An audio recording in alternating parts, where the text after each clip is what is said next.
A service of KIBMradio.com, the Internet's home for an all old-time radio.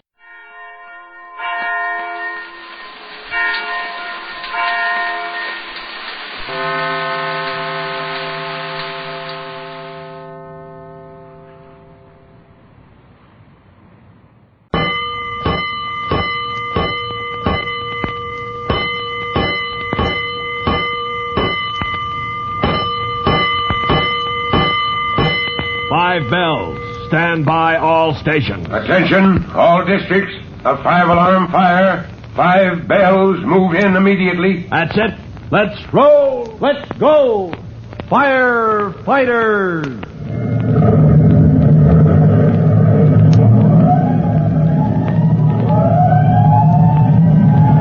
Presenting Firefighters, the true-to-life story of our unsung heroes who stand ready to ride by day or night against our most murderous enemy, the demon of fire.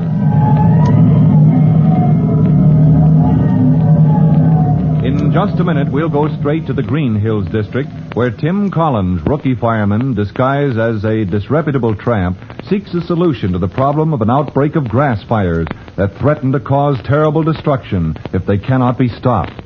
But before we join Tim Collins in his investigation, here's something you ought to know. Let's go, firefighters. Let's go to the hillside where Tim Collins, in tattered old clothing with grease smeared on his face, keeps watch outside the shed in which tons of dangerous chemicals are stored. Unknown to Tim, 2 members of the gang of boys he hopes to encounter are snug in a cave the gang has scooped from the sandy soil beneath the shed. The 2 boys, Red and Sandy, have spotted Tim, who lies on the ground pretending to sleep, while in the faint light of the cave, Sandy complains. What are we gonna do now, Red? We can't get out of the cave now with that old tramp sleeping outside. I know. As long as we have to stay here, let's roast the potatoes. In here? Start a fire in here? Why not? We get plenty of firewood. Look, we bury the spuds in the sand and build a fire on top, and they'll roast better and home in the oven. We better be careful. We don't want to burn up our whole wood pile. Oh, we'll be careful, all right. Go on, start burying the spuds. Sandy covers the potatoes with sand, piling an armful of twigs and sticks above them, and Red strikes a match. A moment later, Tim Collins, lying on the ground outside the shed, springs to his feet. Oh, where's that smoke coming from? Oh, good grief, it's in those bushes. Maybe I can stamp it out. And as Tim Collins, in his tattered disguise, attempts to find the source of the smoke that pours from the mouth of the boys' tunnel, there is panic in the cave below the storage shed, where the boys choke in the sudden gush of smoke from their cooking fire. Red, I can't see. I can't breathe. Come on, Sandy. We gotta get out. Where's the tunnel? I can't find it. Red, don't leave me here. Nobody's gonna leave you. Here's the tunnel. We can't go out there. Oh, let's go. Hurry up, Sandy. Crawl through that tunnel. No, Red, no. Smoke is so thick. It's worse than the tunnel. It's like a chimney. You start crawling or I'll push you all the way. No. All right, Red. All right, quit pushing me. There's the end of the tunnel. Go on outside. Help. Hey, mister, pull me out. Get me out, mister. Give me a hand. All right, out you come. Anybody else down that hole? Only me. Uh-oh, give me a hand, son. Never mind, I can make it. I'm out. Kickers, Red, run for home. Not so fast. There, stick around, Red. I've got you. Yeah, well, let me go. I'm not going to run. Sandy, you come back here. Hey, no, Red. Maybe the whole shed is going to burn. Hey, that's where you got to come back. Oh, we started that fire, Red. Guys, the firemen will catch us. So what? We did it. We got to fix it. You come on back here. No, son. You keep on going. Get down to that fire alarm box at Pearson VZ. Pull the box. And son. Yeah? Stand by that box. Don't run away when the firemen come. Gee, I'm scared. Listen to me. Do you know what's in the shed? All kind of boxes and big cans. We look through the cracks in the floor. That's how we get light for the cave. Through the cracks in the floor. Cave, huh? You got a cave under there. That's where you hid. Oh, look, let me go. I got to go back under there. Sandy, you go pull the alarm like he said. Yeah, and stand by. Tell the firemen the chemical shed is on fire and show them the way. Okay. Gee, I wish we hadn't done it. All right, now, quick, Red. This cave down there, is that where the fire is? Yeah, sure. We were roasting potatoes. Only the cave got full of smoke and we had to get out. Look, will you let me go? All right, you bet. And get away from here fast. When the heat reaches those chemicals, this whole hillside may blow up. Oh, gee, I gotta get back under there. Look, mister, I gotta go back in the cave. I can throw sand on the fire. Maybe I can put it out. No, Red, it's too dangerous. I'm going to try it myself. Hey, no, you'll get stuck. You could get stuck in the tunnel. I've got to try. Now get away from here, please. Get back where you'll be safe. Oh, gee, he's gonna do it. He'll get stuck in the sand. And it's all my fault. As Red feels for the first time the awful results of his carelessness, Chief Cody's fast car pulls up at the alarm box where Sandy waits to direct the firemen.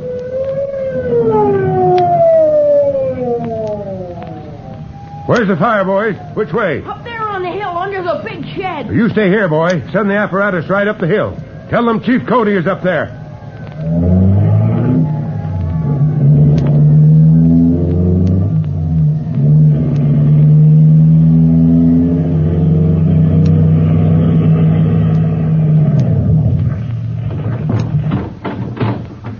You redhead there.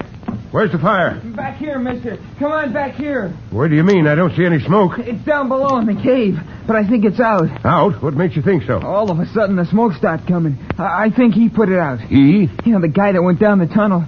Look, I was going down and throw sand on the fire, but he wouldn't let me. And I told him he'd get stuck, and he is. Now, give me this straight, son. There's somebody down there, one of you boys? No, just some guy, a terrible, dirty old tramp. Must be Collins. Huh? Well, never mind. This man, this tramp, he's under the shed. Is that right? Yeah, that's what I said. And the smoke started coming out, so maybe he stopped the fire.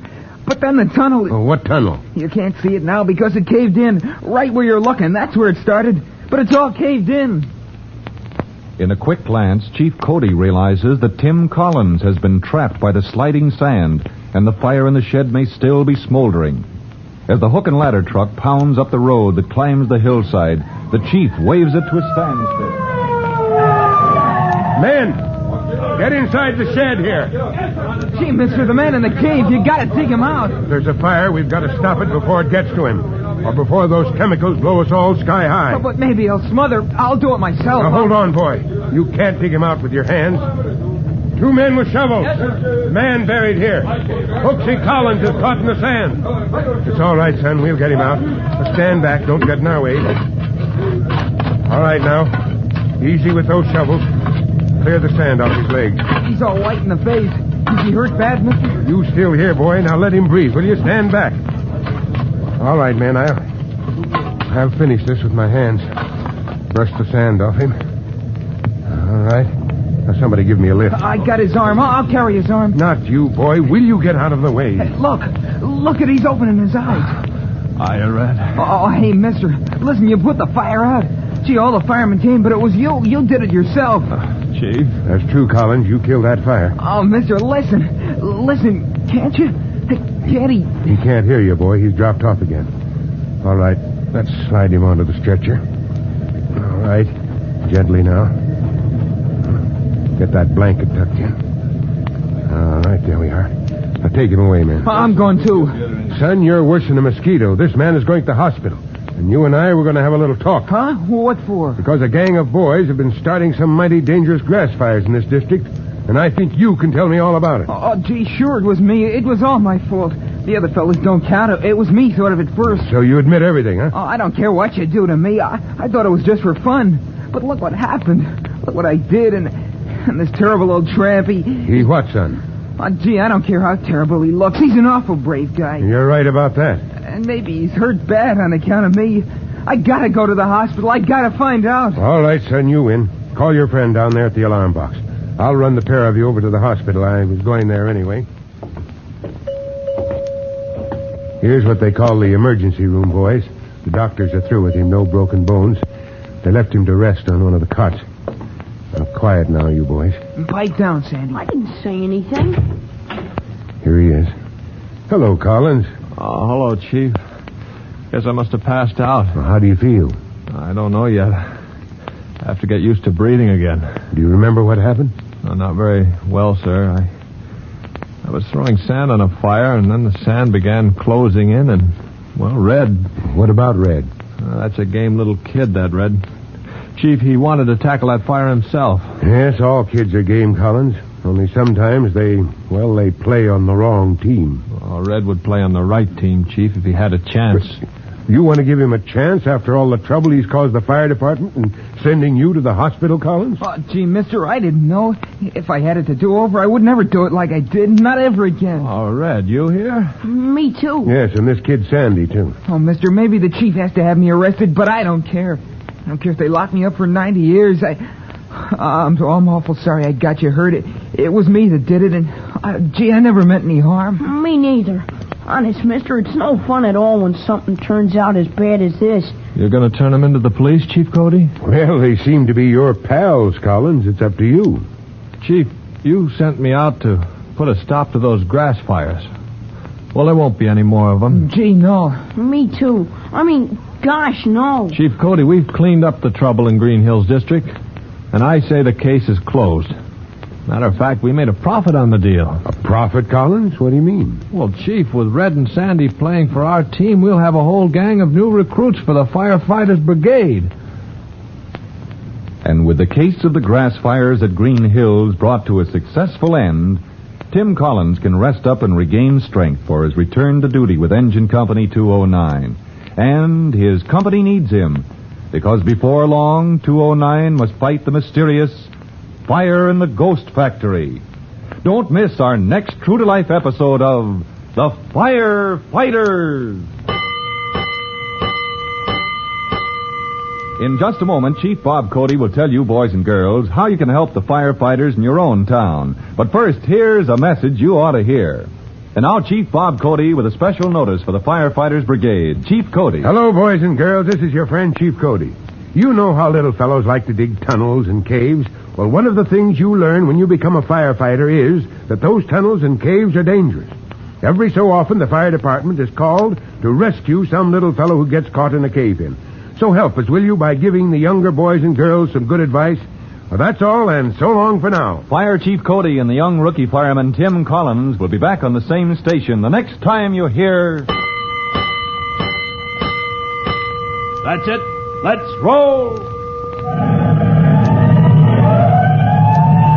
Let's go, Firefighters.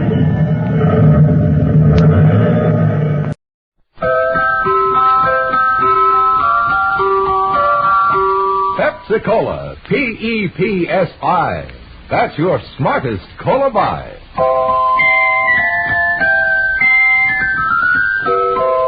Pepsi-Cola presents Counterspy.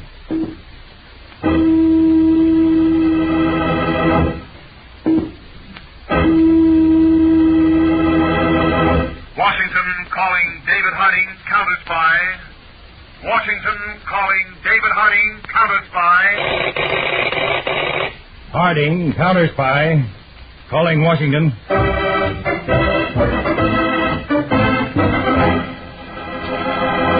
United States Counterspy, especially appointed to investigate and combat the enemies of our country, both at home and abroad.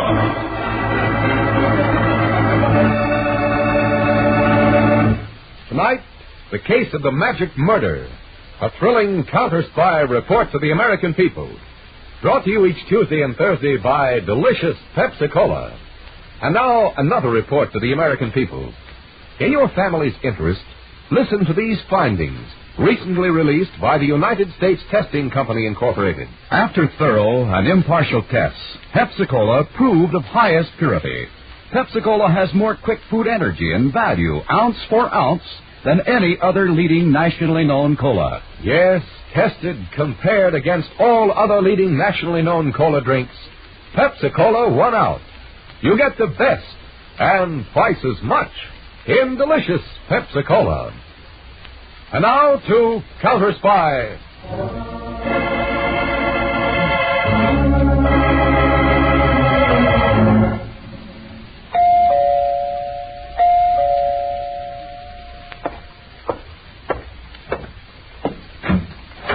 Oh, this this would be Mr. Peters, would it not? Good evening, Professor Cabarrus. Good evening. I appreciate you seeing me this evening. Please come in. Thank you. This chair by the desk, Mr. Peters. Thanks. Well, you were lucky to find such a nice little house so near Washington, Professor. It was your chief of the Counterspies, Mr. David Harding, who helped me find it, Mr. Peters. The 3 rooms are sufficient for my personal needs. I have turned the cellar into a fine laboratory for my homework. Of course, you'll be working most of the time at the government laboratories, won't you, sir? Yes. The development of turbojet engines for land vehicles is a big project. Mm-hmm. I'm honored to have been brought to this country by your great government to work on it. By the possibilities of jet engines for land use are... But you did not come for a lecture on engines, Mr. Peters. Not quite, Professor. The main purpose of my visit is to have you fill out this questionnaire. That is what you mentioned on the telephone. Yes. Now, by law, the counterspies are responsible for the safety of distinguished visitors from abroad. The more information we have, the easier our job is. But no one means me any harm, Mr. Peters. We hope not. But in these days, there's no knowing. Oh. Now, will you fill in these blanks? Now then, do we have the full name correctly, Professor? Of the University of Maslava. First name, Jan. Middle name, Fyodorovich. Yes, and last name, Cabarrus. C-A-B-A-R-R-U-S. Correct. It's an odd name, sir. But common in my part of Europe. Oh? Now, our records already show that you hold 5 degrees. Yes. And before the last war, you were a scientific consultant to the government of your own country. Those were happy, fruitful days, Mr. Peters. But today, my country is in the hands of...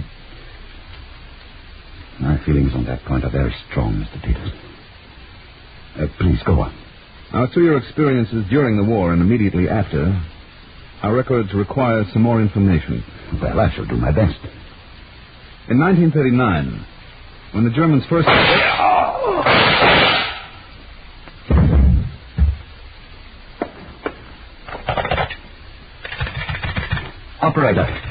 Operator, give me Counterspy headquarters at once.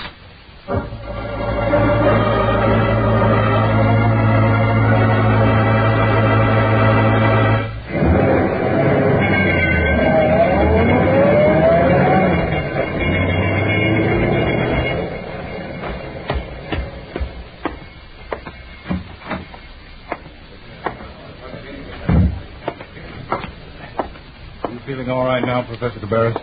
Somewhat shaken, Mr. Harding. I am much more disturbed over Mr. Peters. Me too. Very seriously wounded in the head. Oh. Been taken to the Counterspy infirmary.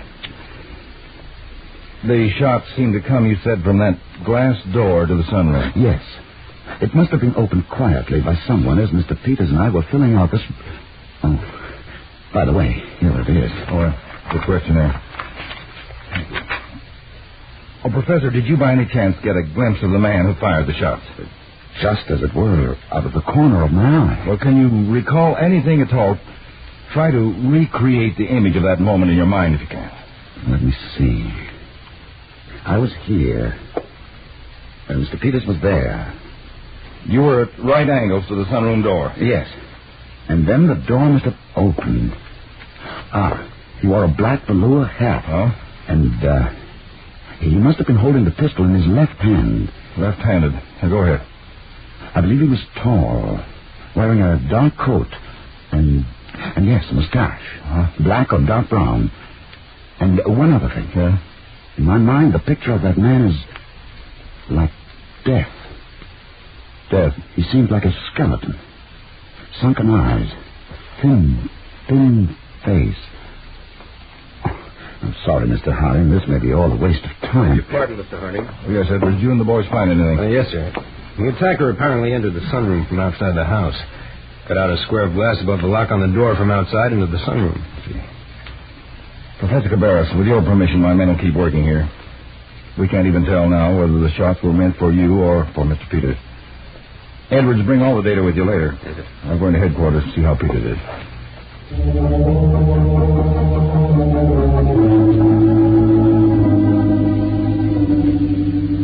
Peters is still on the operating table, Mr. Harding. The man who fired the shots was very accurate. All 3 hit Peters. One raked a furrow along the top of his head. I expect Edwards will find that bullet buried in the wall at the house there. And a second bullet lodged at the side of his neck.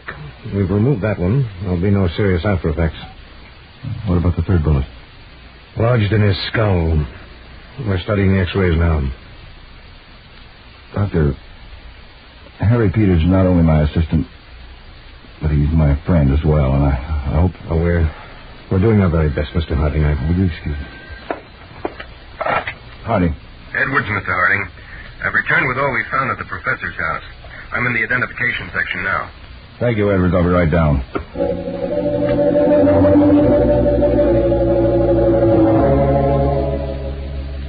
We couldn't find any trace of footprints around the house, Mr. Harding. The grass is all pretty well grown. Well, what about car tracks? Oh, no, sir. Well, then, let's add up what we know about the attacker. Now, that bullet you dug out of the wall. It's a .38 caliber, sir. From an automatic. All right. Man using a .38 caliber automatic. He fired at a distance of about 20 feet. In imperfect light, that suggests he's a good marksman for a gunman. If he was aiming at Peters. And we know he gained entrance to the house at the back through the sunroom by cutting out a square of glass above the door lock. Yeah. I guess then he reached inside and let himself in. This complicates the problem, Edward. It's a burglar's technique.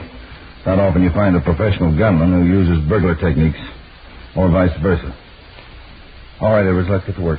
Now, if you'll be good enough to handle the loudspeaker system to the floor below there. Identification. This is Edwards with Mr. Harding in the supervisor's booth. We've got an identification job. Electronic classifiers, stand by. First fact, gunman, .38 automatic. Gunman, 38 automatic.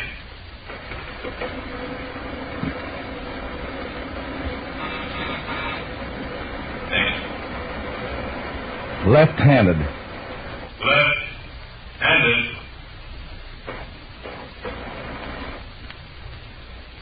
Next. Technique of entry by rear of establishment. Technique of entry by rear of establishment. Next. By door. By cutting out glass. By door. By cutting out glass. Next. Appearance, mustache. Black or dark brown. Appearance, mustache, black or dark brown. Next.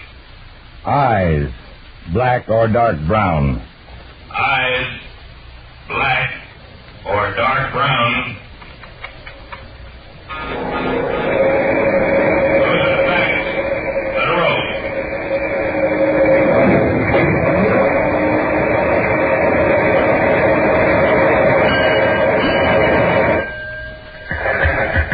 They got something, Edward. Yes, sir. That's coming up here to the booth on the cellar side. There you are, sir. Well. Outside wire, please. This is very strange, Edwards.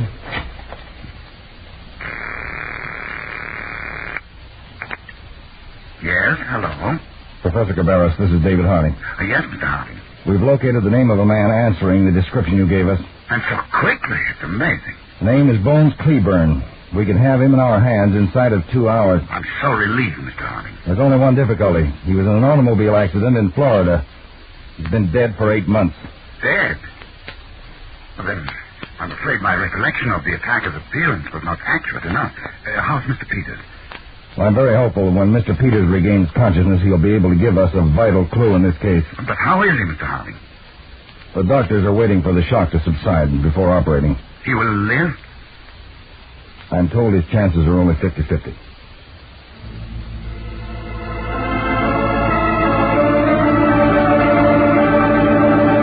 We just don't dare operate, Mr. Harding. We just don't dare. I don't understand, Dr. Dillon. Well, the bullet lodged in the frontal lobe. Probably the frontal gyrus. Just missing the lateral cerebral artery. Oh. Now, the removal would be a most delicate operation. None of us here on the staff knows the technique well enough. Well, who does? Only one man, I'm afraid. A great brain surgeon who just this past year developed a new technique for this type of brain operation. Get him over here, Dr. Dillon. Well, he's Dr. K.T. Holborn of Central Hospital, Colby City. Colby City? That's 1,000 miles away. Well, let's get on the phone. Dr. Peters has got to be saved. Operator, this is Mr. Harding. Yes, Mr. Harding. I'm going to be here on Dr. Dillon's line in the infirmary for some time, and I want you to keep it clear for fast work. Certainly, Mr. Harding. I want to place a call to Colby City, Central Hospital, Dr. K.T. Holborn. That's Holburn. Colby City, Central Hospital, Dr. K.T. Holborn. Right, and rush it.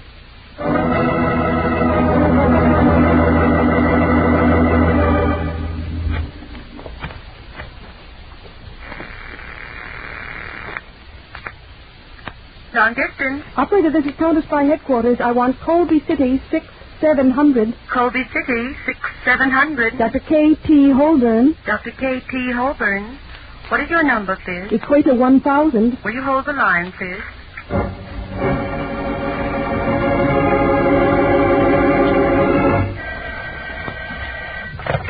No, Harding speaking. Mr. Harding, Dr. Holborn is not at the hospital. Oh? Let me speak with the long-distance operator, please. Surely. Hello? Hello, sir. Dr. K.T. Holborn is not at the hospital. Well, does the hospital know where he can be reached? Now, this is vitally important. I am sorry, sir. They say Dr. Holborn's not in Colby City at all. Where is he, then? He's on a medical research trip to South America. South America? Well, do you know where he is right now? According to the schedule he left with the hospital, he's in Caracas, Venezuela tonight. A 2-hour stopover. Venezuela? Well, how's he traveling? By plane, sir. Commercial Airlines of South America. The Rio de Janeiro flight. Well, thank you very much, operator. Holborn's in Venezuela, Mr. Harding? Well, that's a bad blow to Peter's chances. I'm not giving up yet, Dr. Dillon. Yes, Mr. Harding. I find that Dr. Holborn might be reached in Caracas, Venezuela, at the Commercial Airlines Airport. Rio de Janeiro flight. I've got to do everything possible to reach him. Will you put a call through there, please?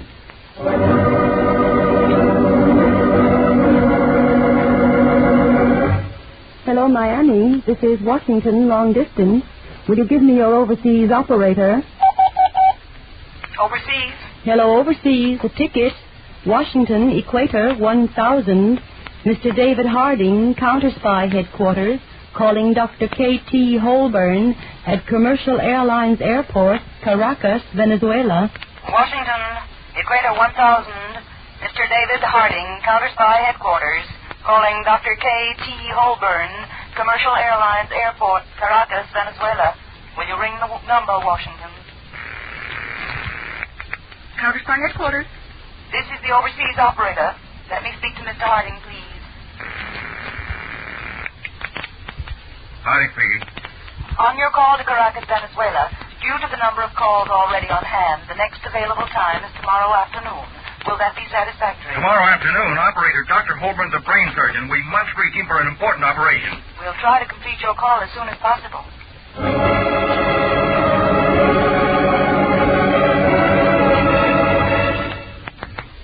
Caracas. Miami, overseas operator. A ticket. A ticket.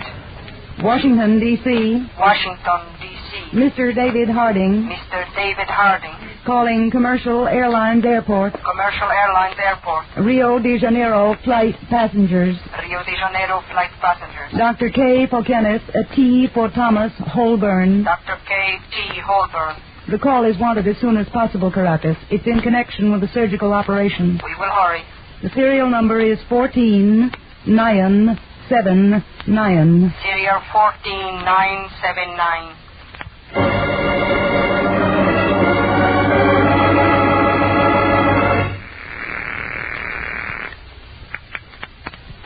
Commercial Airlines Airport. This is the overseas operator in Caracas. Mr. David Harding in Washington, D.C. is calling a passenger on your Rio de Janeiro flight, Dr. K.T. Holborn. Rio de Janeiro flight, it has not yet come in. What time is it due? It was delayed over the Caribbean by bad weather. It is due in 2 hours. We can give Dr. Holborn a message when the flight arrives. Please do so. Have him call the overseas operator. It is in connection with an important surgical operation.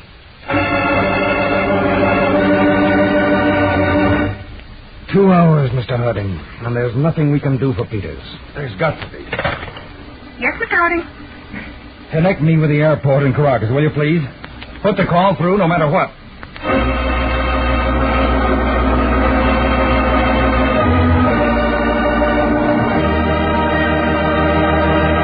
In a moment, back to Counterspy, presented by delicious Pepsi-Cola. Pepsi-Cola, it's a spot. 2 full glasses, that's a lot. Twice as much and better, too. Yes, twice as much and better, too. You know Pepsi gives you twice as much. You know Pepsi's better, tastes better. But now I want to make sure you know which cola drink is of proven highest quality. Listen, impartial tests were made comparing all the leading nationally known colas. And here's the news. Delicious Pepsi was rated tops for quick food energy and honest-to-goodness value, ounce for ounce. Yes, more value and quick food energy in every tasty sip of Pepsi. That's why Pepsi's so refreshing. Why you feel so good. Why you're on the beat. Why people call Pepsi their favorite treat. When the quality's proved tops and the taste is so delightful, so refreshing that you bubble and the quantity is double. Say, is it any wonder Pepsi's America's big, big favorite? Insist on tasty Pepsi wherever you may be. At the fountain, say, Pepsi, please. At the stand, say, Pepsi, please. And at the store, get Pepsi in the money-saving carton of 6 big bottles.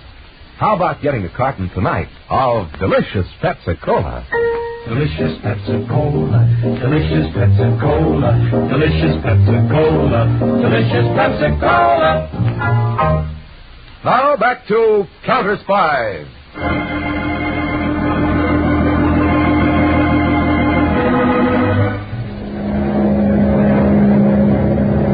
Caracas Airport to Flight 598. Caracas Airport to Flight 598. Flight 598. What is it, Caracas? Do you have a Dr. K.T. Holborn aboard? Dr. Holborn? Yes, we have. There is an emergency telephone call for him from Washington, D.C. You are due in 1 hour and 45 minutes, but at the request of the Chief of the United States Counterspies, we have obtained special permission for you to come in ahead of time, if you can do it. We can try. If you give us the airlane and landing clearance. We will arrange everything. Come in with all possible speed. I can be over the field at 23:30. Bring me in fast.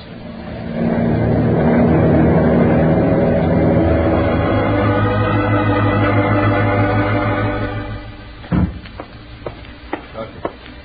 How's Peters? Resting comfortably, but every minute counts.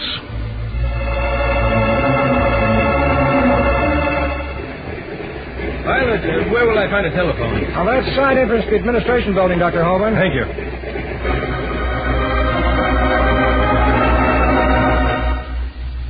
Overseas operator, Caracas. This is Dr. Holborn. I understand you have a call for me? Yes, sir. 1 moment, please.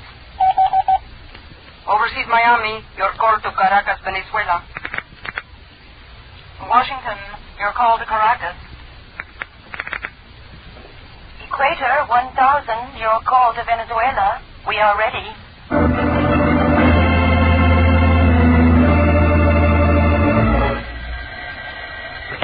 Harding. Dr. Holborn in Venezuela for you, Mr. Harding. Go ahead, please. Dr. Dillon. Talk to him. Yes. Hello. Holborn speaking. Dr. Holborn, this is Dr. Henry Dillon, Chief Medical Officer of the United States Counterspy. Oh, yes, Dr. Dillon. We have a serious case here that requires your technique, the Holborn incision. And none of us here is familiar with it.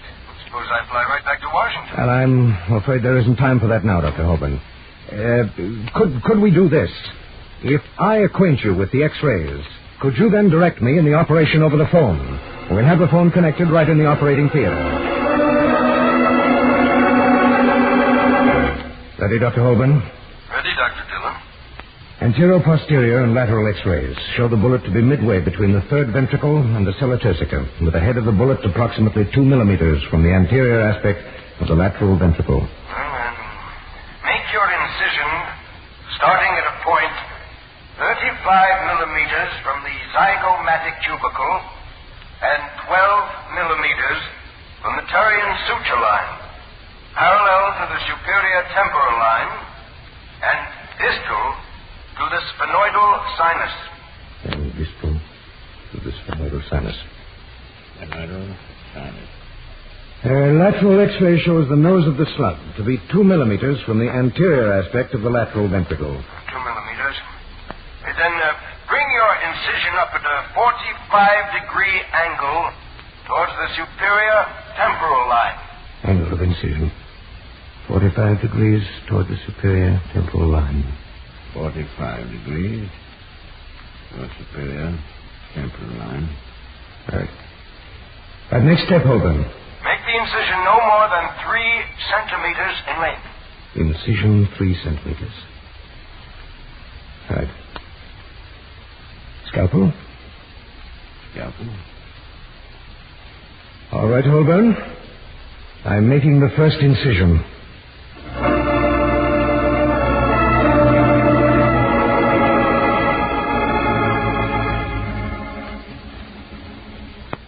Hello, Peters. Hello, Dave.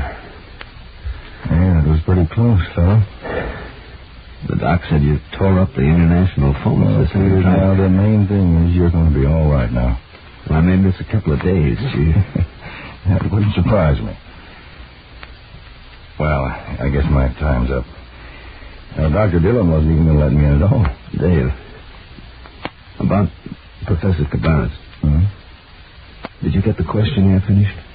Finished? Well, it was finished before the man opened the sunroom door and fired. Professor Cabarrus gave it to me. Man? Sunroom door? Yeah.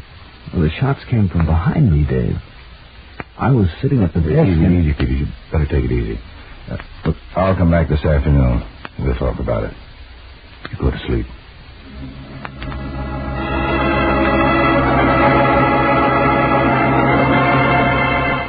Well, Edwards, Professor Cabarrus isn't here, but we can work anyway. Yes, Mr. Harding. Now, Peter said that he was sitting here at the desk. I faced him right at the sunroom door. Professor Cabarrus said that that's where the attacker appeared. But Peters was looking right at the door and saw no one. And another thing, the 3 bullets that hit Peters hit him in the back of the head. That means then that the bullet came from behind him. Well, there's only the fireplace behind the desk.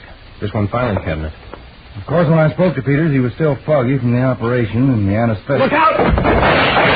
Oh. Thanks for knocking me out of the way, Edward. Where the shots come from? As I was looking at the filing cabinet, the little metal flap covering the lock on the second drawer moved aside. Behind it, I saw the muzzle of a pistol. Let's see. Locked. Hand me that poker from the fireplace. All right. Thanks. We'll pry the drawer open. An automatic. What's that apparatus, Mr. Harding? Looks like a photoelectric cell. Yes, projecting a photoelectric beam across the chair at the desk. To actuate the firing of the automatic. But why didn't it go off the moment you sat down there? I can't tell offhand. We may find it's a delayed action system taking maybe a minute. Mr. Harding. Oh, hello, Professor Cabarrus. Your man at the front door told me you gentlemen were here. I take it you've discovered, sir. A filing cabinet, Mr. Harding. An ingenious murder scheme to kill Peters while he sat at that desk. To kill Mr. Peters? Then he's dead? Somebody wanted him dead. Dreadful. Who could have used my house to try to murder him? I have only one suspicion, Professor. It was someone who wanted to conceal certain facts about himself. Edwards, that questionnaire, please. Yes, sir. Professor, you told me you and Peters had completed filling this out before the shots were fired, but Peters tells me you'd only reached item 7, just before the questions concerning your activities in Europe during the war. I'm sure Mr. Peters is mistaken, Mr. Harding. No, he's not, because this reveals the motive for the murder attempt. Peters might have asked pointed questions, and they would have shown that during the last war you were not in exile or in the underground, but in the pay of the very people you pretend to despise. Ridiculous, Mr. Harding. Not at all. But this morning I talked to our attachés in your capital, and these answers here are false. You gambled. Nobody would check them. You'd be safe to work on American scientific projects and steal vital information. Edward, search him. Yes, sir. Mr. Harding, I protest. You have every liberty to, in court, because I'm charging you now with the attempted murder of Harry Peters. I'm very happy to say you failed all around.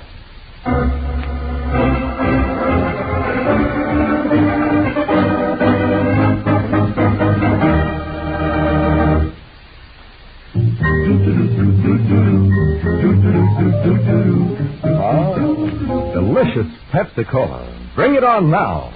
Enjoy that bubbling, tangy, tasty treat. Sure hits the spot. At parties, it's a wonderful idea to serve delicious Pepsi. That extra quick food energy gives folks that bounce, that zing. And Pepsi's big 12-ounce bottles go twice as far. You get a carton of 6 bottles, and you serve 12 full-size drinks. So save that money. Get the best, and get twice as much in delicious Pepsi-Cola. Pepsi-Cola hits the spot.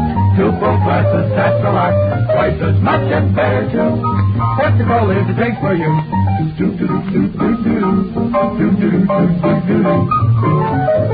That's it. Delicious Pepsi-Cola. Tune in every Tuesday and Thursday, same time, same station, to Counterspy. Listen on Thursday for the exciting Case of the Bootleg Button. High-grade gold, purified in the white heat of flame. A criminal scheme forged in the heat of greed. Yet your counterspies were able to apply the heat of the law to a trio who dealt in death and double-cross. Listen on Thursday to The Case of the Bootleg Button on Counterspy.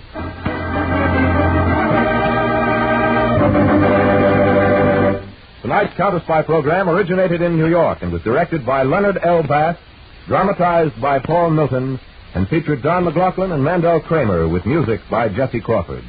This is Jay Jackson speaking. Counterspy is a Phillips H. Lord production for Pepsi-Cola. Enjoy some delicious Pepsi tonight.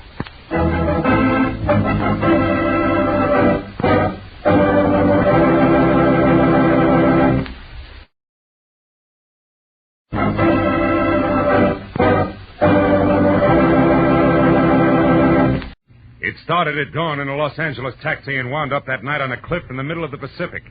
All because of a Dutchman with $50,000, a corpse in a lily pond, and an Oriental with a chauffeur who wanted a cloak made of nothing but feathers. From the pen of Raymond Chandler, outstanding author of crime fiction, comes his most famous character in The Adventures of Philip Marlowe.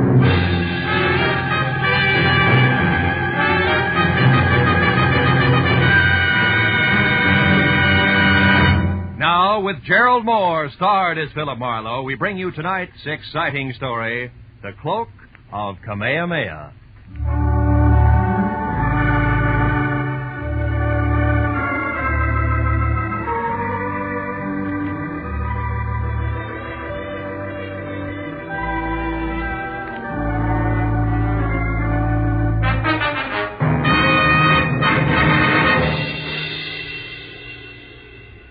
Message that a repulsively wide-awake boy who was missing a tooth front row center delivered at 6 in the a.m. had come in 2 parts. The first, scrawled in black ink on a wrinkled piece of paper, said, Marlowe, get hold of a taxicab. Pose as the driver yourself, and at exactly 8 o'clock this morning, come past 8840 North Ogden Drive. Signed, Pollard Schindler. The second half made more sense. It was printed in neat letters on neat green paper, and under an engraving of Benjamin Franklin read, 100 silver dollars payable to the bearer on demand. So at exactly 8 o'clock, I was behind the wheel of a hired cab. Leather jacket, peak cap, toothpick and all. And within taxi distance of number 8840.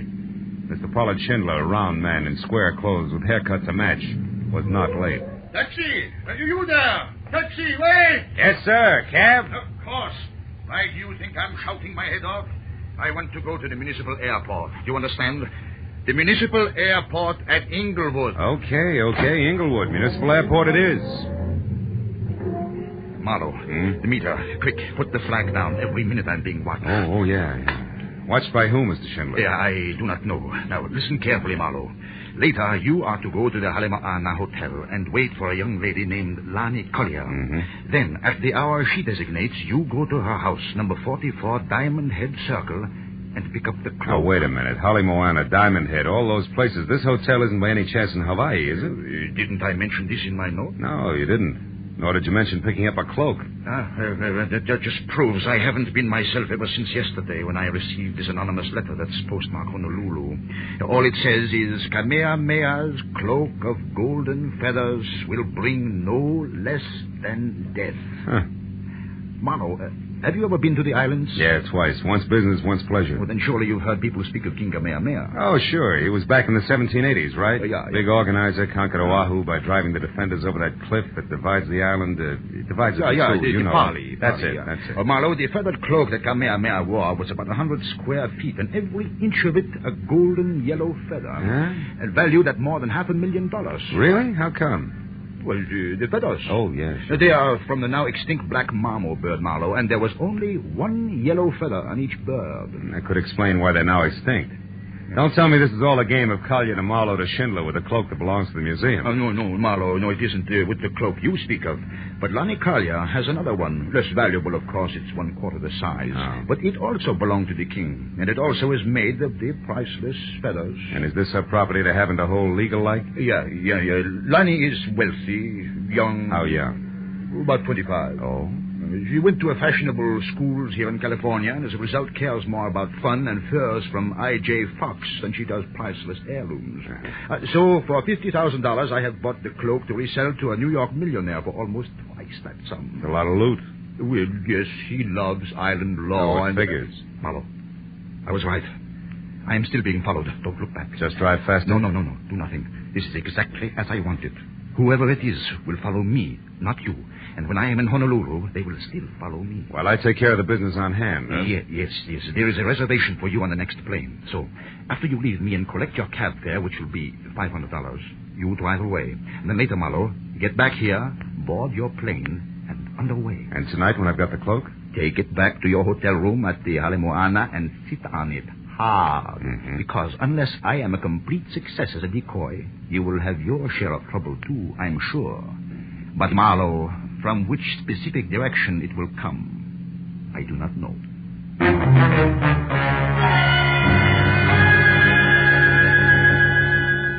I got the $500, which was to cover expenses for my Honolulu trip, and I was told to keep the change.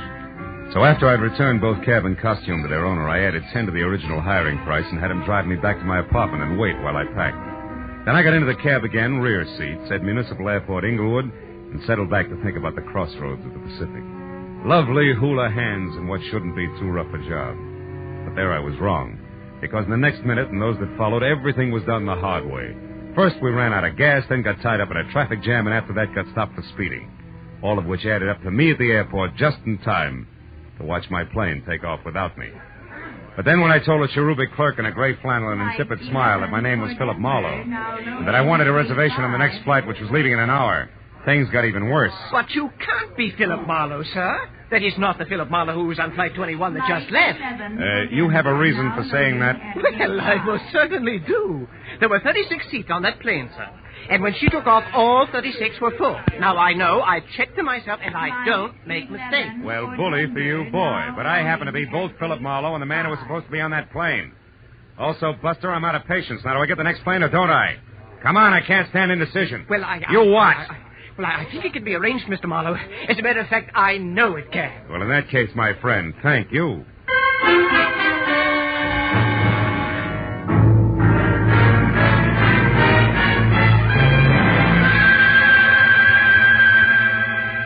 When we took off, my frame of mind left me ready and waiting for at least a crack up at sea.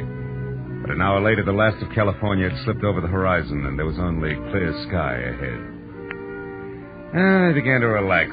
My mind drifted pleasantly. The flavor of the lime lifesaver in my mouth made me think of tall, wondrous, frosted Hawaiian punches. And the sinuous grace of lovely hula hands. And I opened my eyes again. Diamond Head was in front of us, majestic in the red glow of the evening sun. It gave all of the lush Moana Valley I could see the texture of thick velvet. We landed like the airport was made of marshmallows. And a half hour later, I was in the lobby of the Hale Moana Hotel. It was cushioned rattan and Filipino mahogany over cool tile, and everywhere laughing sunburned faces wearing bright splashes of color.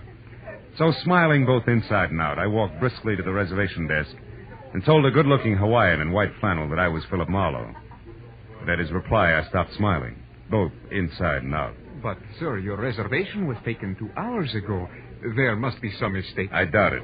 But you are Philip Marlowe of Los Angeles, sir? That's right, and I've been through this before today because of what I thought was an error due to... Due to what, sir? Nothing. No, I'll talk to you later.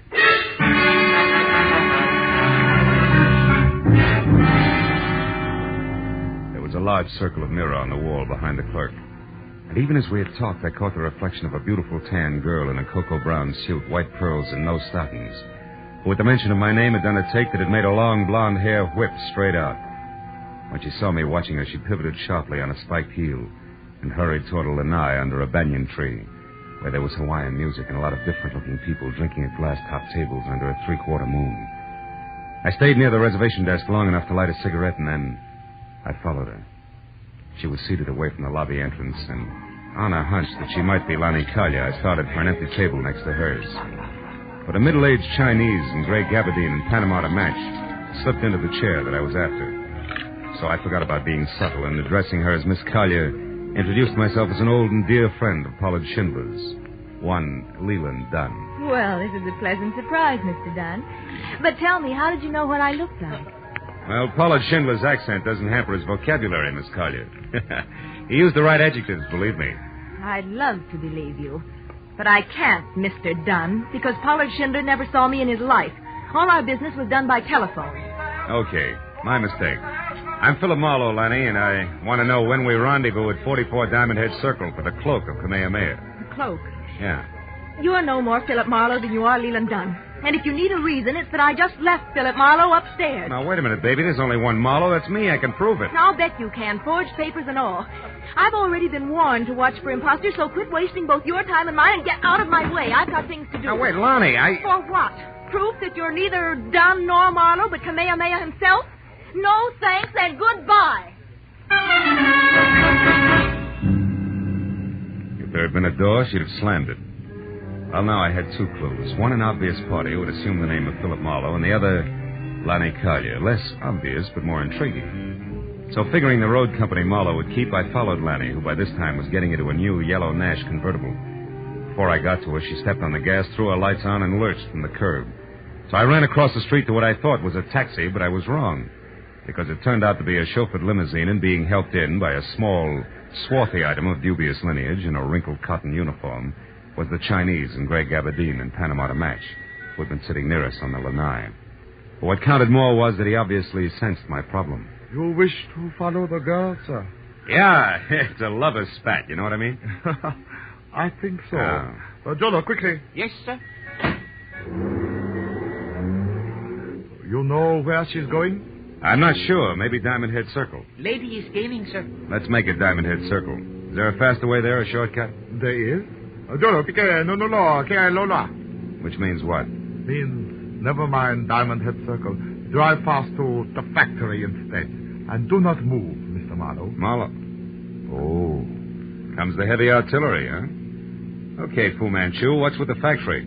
You out of the way until the Cloak of Kamehameha is mine. Which won't work, because believe it or not, clever one, there's another Philip Marlowe who at the moment is a lot closer to that collection of fancy feathers than either of us. You lie. A stupid bit for freedom. I bet they will not get you. Jolo, the top, look out! It was my chance. As we hit, I slapped at his gun and then jerked the handle of the door and jumped. When I got to my feet, I was on the sidewalk and bruised, but better off than China Boy, who was draped over the back of the front seat and shouting dirty words in a half a dozen Oriental dialects at both Jolo and the driver of the pineapple truck that had sideswiped us. A crowd that included a towering Hawaiian policeman who promptly told mine host to shut up. Gathered in a hurry, so I ran for a taxi. Gave the driver $10, the address I wanted, and took off.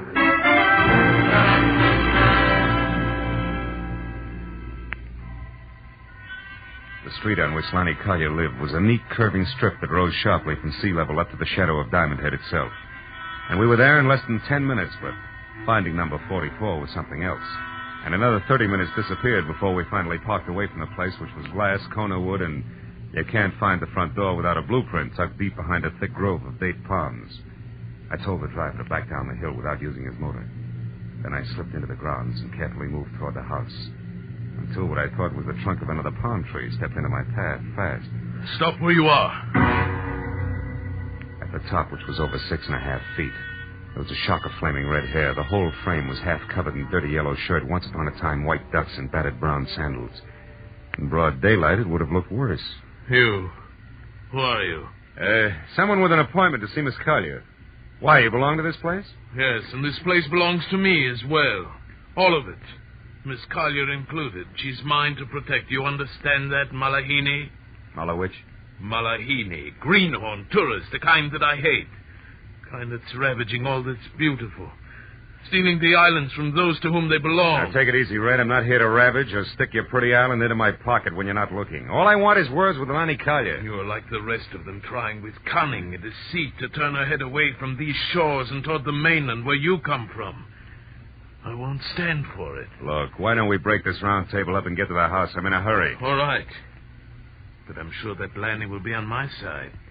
So sure, in fact, that we really shouldn't disturb the flowers, should we? Should we? Oh! Malahini.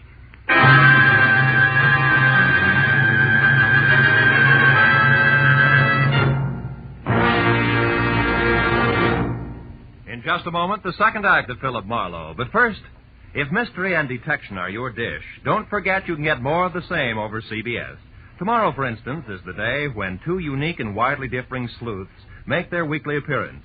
One is that well-known character, Sam Spade, Dashiell Hammett's hard-boiled private eye. The other sleuth, whose adventures are yours every Sunday, is Danny Clover, an old hand on that gaudy street called Broadway. Broadway is my beat, says Danny Clover, and it's a beat where anything can happen. Both Broadway is my beat and the adventures of Sam Spade come to you over most of these same CBS network stations. Now, with our star, Gerald Moore, we return to the second act of Philip Marlowe and tonight's story, The Cloak of Kamehameha.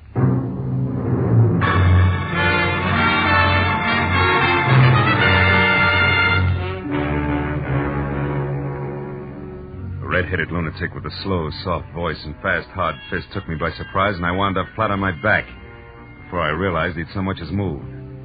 By the time I got to my feet and took after him, he was sprinting for a bamboo thicket and had a 30-yard lead, which was all he needed to lose me completely. When I finally untangled myself from the jungle, I came out on the road. But then I heard a motor behind me, so I dove for the underbrush again, just as a heavy car roared by. I'd seen it before. In fact, I'd been in it. It was the limousine that belonged to the Chinaman. The back seat was empty, but the half-caste chauffeur, Jolo, who was crouched behind the wheel, drove out of sight like his life depended on it. As I walked back toward the house, I saw that a door was standing open and spilling a shaft of yellow light across the dark grounds. I started up the walk when it came.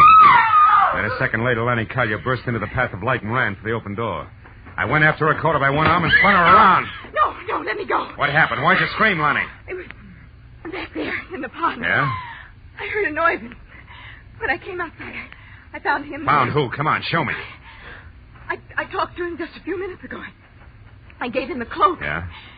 Now it's gone, and he's dead with a knife in his back. What? There. Look, there in the water. Oh, brother. Who is it, Lanny? Do you know him? Yes. That's Philip Marlowe. Skin on my neck crawled as Lanny tagged the thing in the lily pond with my name. He was face down in the shallow water and 3 inches of crooked steel, and the ugly carved handle of a kriss stuck straight up between his shoulder blades. Somebody had made a very grim mistake. But it took 5 minutes of argument and a thorough checking of all the credentials I carried to convince the badly frightened Lanny. I dragged the body out of the water and up onto the grass. And then I went through his pockets. What did you find? A card. Oh? Yeah. From the Hawaiian Island Art Products Company, Limited. Number 12 Harbor Street. Mean anything? No, I've never heard of it. Oh, what's that on the back? Flight number and departure time of the plane I was supposed to take out of Los Angeles. Whoever he is, he's been one jump ahead of me all the time. Right up to your lily pond here. Was anyone with him when you gave him the cloak, a half-caste in the chauffeur's uniform, for instance? No, he was alone. I gave him the cloak just as Schindler had instructed me to, and... Listen, Lonnie. There was a down-at-the-heel redhead here just before you came out. He claimed to be a friend of yours. Oh, that was Lawrence Cochran, the poet. That guy's a poet? Yes. At least he was going to be. He wrote one great poem years ago about 2 lovers who leaped to death over the Polly. Oh. To keep from being separated, and their souls turned into birds. It's still very popular here on the island. Mm-hmm. What happened then? Then he got the habit of drowning himself in gin. Now the natives call him Papuli, the crazy one. That's closer. Oh, he's always hanging around. I suppose he still believes he's in love with me. He's not so crazy. My mother wanted me to marry him at one time. Now that she's dead, he thinks he should look after me. Okay, Lonnie, let him keep thinking so. What do you mean? Well, I mean you can use a good watchdog right now. So when Cochran comes back, you make him park on your doorstep, and you stay inside and be careful. With guys named Philip Marlowe getting knives in their backs, I've got a few things to do myself, but fast. I'd like to borrow that souped-up convertible of yours. Oh, where are you going? Number 12 Harbor Street, and the Hawaiian Island Art Products Company, Limited.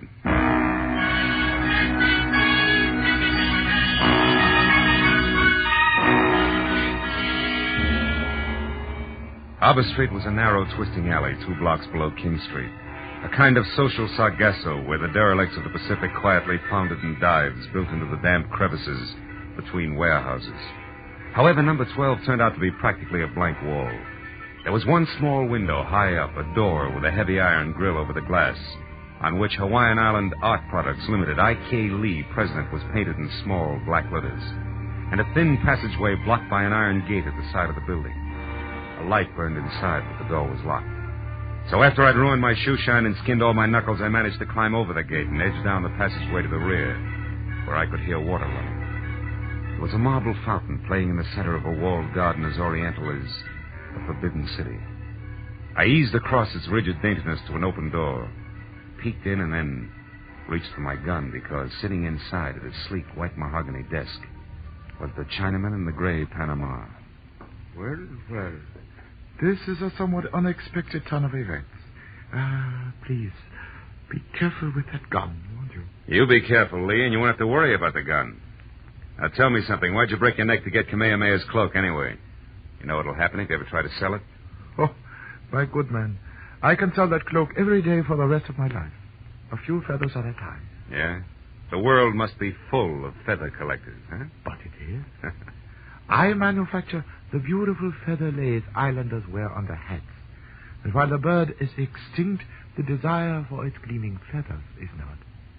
1 or 2 golden mammo feathers in each lay, and instead of a mere $100 apiece, I can get double that, triple that. Now do you understand, Mr. Marlowe? You've got things a little mixed up, haven't you, Lee? Mixed up how so? Yeah, your boy Marlowe is dead up at Lonnie Collier's place. Oh, that. No, that was a Mr. Blake, an easily accessible gentleman I hired on Main Street in Los Angeles. He only pretended to be you, for obvious reasons. To intercept the feather cloak, huh? Oh, yes. I've known all about Pollard Schindler's plans since their inception. I followed every move he made. In fact, it was I who caused all your trouble on the way to the airport this morning, by means of a bribe to your driver. Yeah. Aren't you the one? Yes. Too bad you won't be able to keep your nest lined with Kamehameha's bathrobe after all, Lee. Because I'm going to walk out of here with it, or big chunks of your puss. Now, name it. The cloak now. Oh, I'm to gather from this you don't have it, Marlowe. Shrewd observation. And that Schindler, as I suspected, has tricked us both. You're stalling, Lee. I'm warning you. Start talking. Oh, that's all I wanted to find out. Go ahead, Jolo. That is judo, Mr. Marlowe. Almost like magic, isn't it? Jolo can break your back if I tell him to, Marlowe. So you behave. Schindler has the cloak, no doubt about it. So I must find him at once, with no interference from you. So, Jolo, you have his gun. Yes. Lock him inside. Keep Marlowe until I call. I may need him later. From something the half-caste had done to my spine. With the edge of his hand, my legs were paralyzed. I felt like the practice dummy in a school for chiropractors. Every joint in my body ached when I moved. So I didn't move until the feeling oozed back into my legs. And then I wobbled to my feet and looked around. There was the small high window I'd seen from the street. A heavy chair, a desk with a lamp, and something like a picture framed in bamboo on the wall. I glanced at it and I looked back. And kept looking hard for a long, long time until I finally realized what it meant. The answer to the whole thing was contained in that bamboo frame. I had to get out and get out fast. I unplugged the lamp, plastered my back against the wall next to the door, and tapped on the lampshade to intrigue Jolo into coming in. It worked. When the knob turned slowly, I threw the lamp up at the window. A crash brought the door open with a jerk, and Jolo stepped in with my gun in his hand. What is going on here, Mr. Marlowe? Where are you? Answer. Right here, Jolo. Come on, get up. I've got some magic to show you now. A trick I learned in Kansas called a haymaker.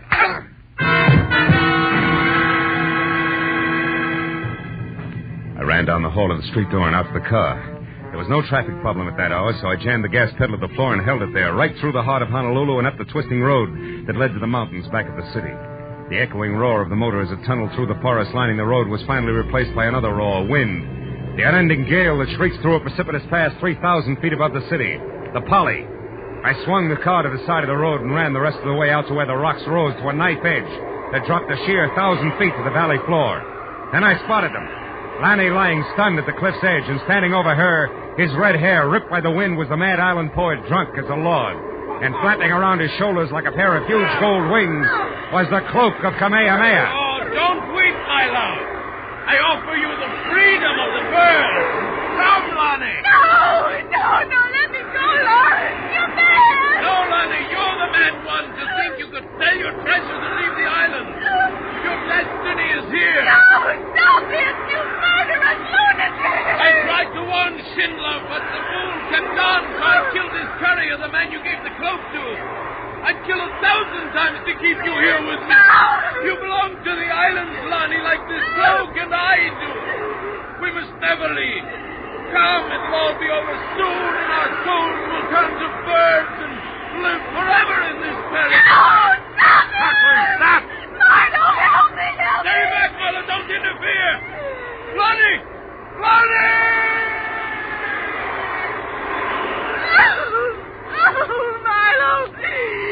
Marlowe, he slipped, he fell over. I know. Are you all right, Lanny? Yes, I'm okay. Marlowe, look. The cloak. Cochran must have lost it as he fell. The wind brought it back here to me. I don't want to touch it ever again. I know what you mean. Come on, baby. I'll carry it for you. Let's get out of here.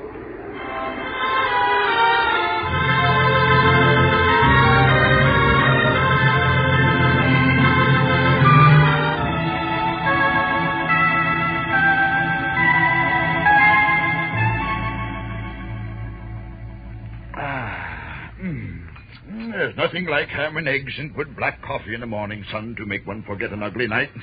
Right, my friends? Absolutely right, Mr. Schindler. More coffee, Phil? Thanks, Lonnie. So Lee was picked up by the Honolulu police, Yeah, huh? sure. I had it all set up. He'll spend some time in prison. And that Cholo, too. Oh, by the way, he was still unconscious when we got to him. What in the world did you hit him with, Marlowe? Enthusiasm, mostly. That's when you got away and came up to the Polly. Yeah. But, Phil, how did you know it was Lawrence and where he'd be? Well, it all tied in with that one popular poem Cochran had written, Lonnie. That anonymous letter you got in Los Angeles, Mr. Schindler, was a line from that poem. Oh, Kamehameha's cloak of golden feathers will bring no less than death. How did you find that out, Marlowe? Well, when I was locked up in Lee's factory, I saw a full copy of that poem on the wall in a little bamboo frame.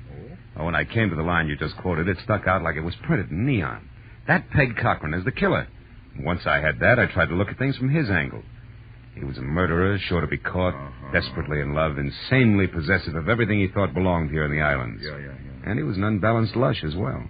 So the rest of it figured, that's all. And when he was cornered, he went back to the one important thing he'd ever done. Exactly, baby. He was lost.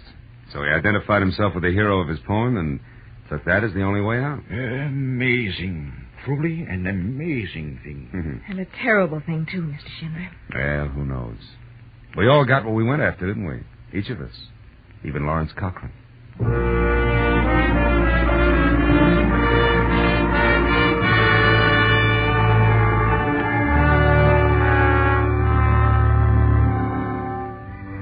After Schindler left to catch a plane for the mainland, and Lonnie said aloha and left to get ready for our date, I sat on the lanai of the hotel and watched the sweep of the Pacific from Diamond Head to the hills across the harbor. From the white sands of Waikiki, the green shallows over the reef, to the purple depths beyond. And as a warm wind whispered through the palms, and a native strummed his ukulele under a banyan tree, I heard Lonnie whisper aloha. Aloha. What does aloha really mean?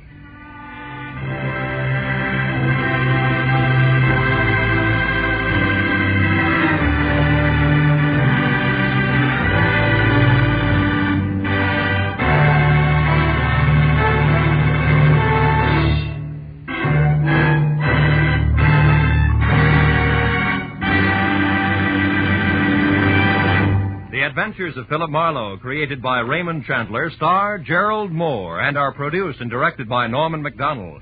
Script is by Mel Donnelly, Robert Mitchell, and Gene Levitt. Featured in the cast was Barry Kroger with Lorette Philbrandt, John Daner, Paul Frees, Byron Kane, and Clark Gordon. The special music is by Richard O'Run. Be sure and be with us again next week when Philip Marlowe says... The thick fog that clung to Los Angeles made searching for the girl who was going to kill herself slow and easy. But in the end, I'd have settled for that and more because murder happened twice before I found the lady in mink.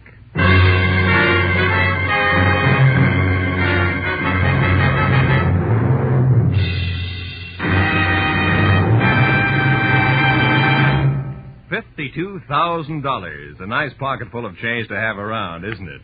Well, the chance to win it comes your way again just a little later tonight when CBS's giant one-hour quiz show, Sing It Again, comes to you over most of these same stations. This is Roy Rowan speaking. Now, stay tuned for Gangbusters, which follows immediately over most of these same stations.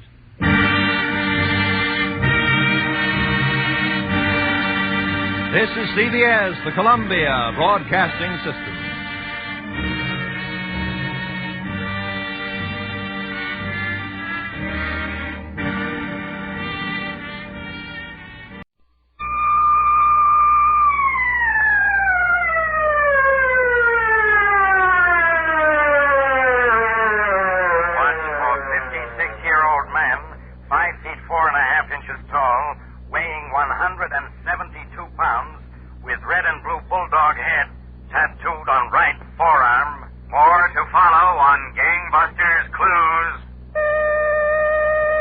Gangbusters, the only national program that brings you authentic police case histories, has asked Captain O. Thornton Link, former Chief of Detectives, Police Department, Danville, Virginia, to narrate by proxy tonight's case.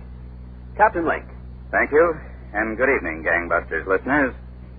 It was about 10 minutes to 9 on a pleasant winter morning of February 1954 when John Wilson approached the front door of the Danville, Virginia bank in which he worked. He inserted his key in the door. As he opened the door, he heard footsteps behind him. I'm going in with you, Mr. Wilson. Oh? Oh, one of the messengers from the main bank? Never mind the questions. Move on in. Hey, be careful with that gun. I'll be careful. Inside and shut up. Look, what do you want from me? I'm just an employee. Sure you are. You know the combination of the vault, too. You're going to open it for me. But I don't know the combination. Look, Mr. Wilson, I happen to know that you're the only person besides the manager who does know the combination. Now, you want me to use this gun? All right. Then let's get to the vault. Go on, you lead the way. You know you won't get away with this. I ain't worried. Okay. Now open it. No funny business.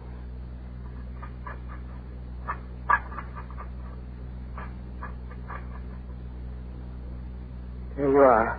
Okay, mister. I'll open the door myself. Why, you want to fire up? Hey, stupid hoodoo. I warn you.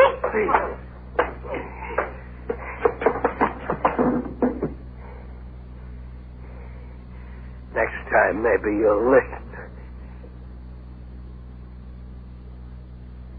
Within a few minutes, Gangbusters listeners, the lone bandit looted the bank vault of almost $35,000. About 5 minutes later, another employee arrived at the bank, found the injured man on the floor, and immediately called police headquarters. I answered the alarm, taking Sergeant Lewis Hance with me. John Wilson had not yet been moved, and I remember bending over to talk to him. How do you feel now, Mr. Wilson? Not so good. My head, I'm so dizzy. An ambulance is on its way. Should be here any minute.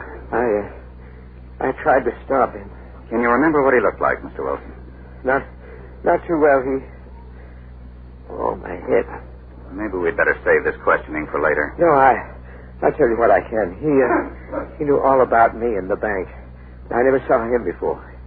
He kept a muffler around his chin, but I'd recognize him again. How tall was he? Oh, about like me. Short. Mm-hmm. Now, that's an ambulance, Mr. Wilson. Good. I'll be down at the hospital to talk to you later. Oh, Captain. Yes, Lou, what did you find out? There's someone outside that might be able to help us. A girl. Okay, let's go see. Oh, wait a second. Here's the ambulance crew. It's right over there, Doctor, near the vault. Now, about the girl. Where'd you say she is? We're waiting outside. Good. Come on.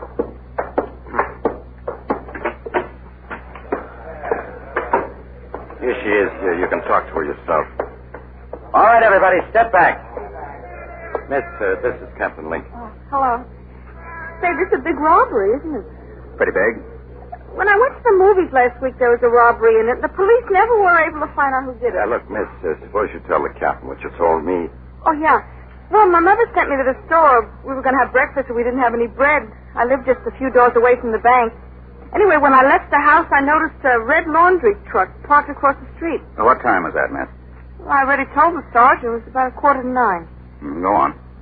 Well, when I came back from the store, maybe about 9:10, there was this big crowd, and the laundry truck was gone. And that's all. I see. Well, thank you very much. You've been very helpful. Oh, it's all right.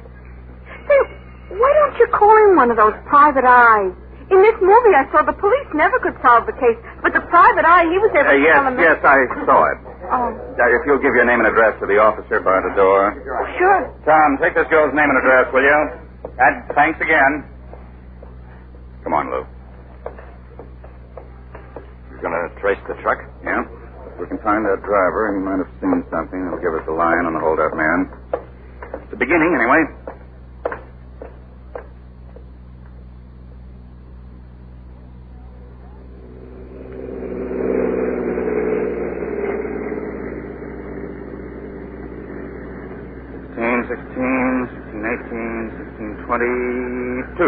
There it is, Lou.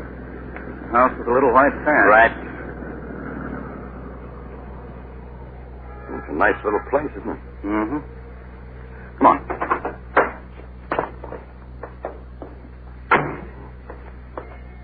I sure hope that laundry driver can tell us something. So do I.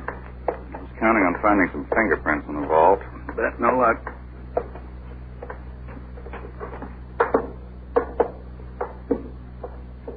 Fancy door knocker, huh? Don't know why people have them. No one ever uses them. Decoration. My wife made me buy one, too. She said it makes the door look neater. I wonder if he's home. I hear someone coming. Yes? Floyd Skeers? That's right. I'm Captain Link. This is Sergeant Hance. Police? That's right. May we come in a minute? Well, Yeah, sure. Come on in. Thank you. Yeah, what can I do for you? You selling tickets? No, Mr. Skeers. We wanted to talk to you about the bank robbery this morning. You know about it? Yes, I heard. So you'll have to excuse the apron. I was just fixing dinner. I always do my own cooking. What about the bank robbery? Well, we found out you had your laundry truck parked not far from the bank, just a little while before the robbery. Yes, I did. A matter of fact, I usually stop in the bank the first thing in the morning to get changed, but this was my pickup day, and I didn't need any. And any other day, and I might have been right there. Did you see anything unusual? A man running, maybe? A car leaving in a hurry? No, not a thing, Sergeant. My dog, he wants to come in. Now let him wait. No, I was way down on Main Street before I even knew about the robbery. Wasn't there anyone else around? No one but you. Yeah, that's too bad. I wish I could help you. I think I'd better let him in. We'll scratch half the paint off the door. We'll be going anyway.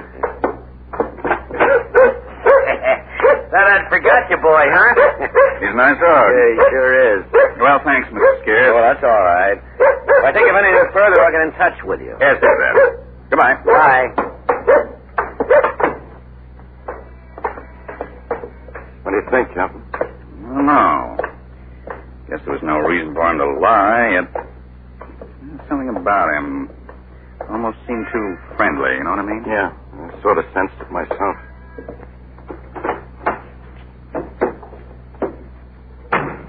What now? I'm not exactly sure. Better check on what hoods are in town. Find out what they were doing this morning. Better find out if anybody's spending more money than he earns, too. Sounds like a lot of legwork. Good for the muscles, Lou. Good for the muscles.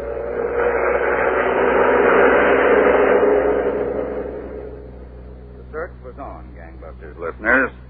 Local, state, and federal authorities combined forces in a roundup of all suspicious characters and all possible leads.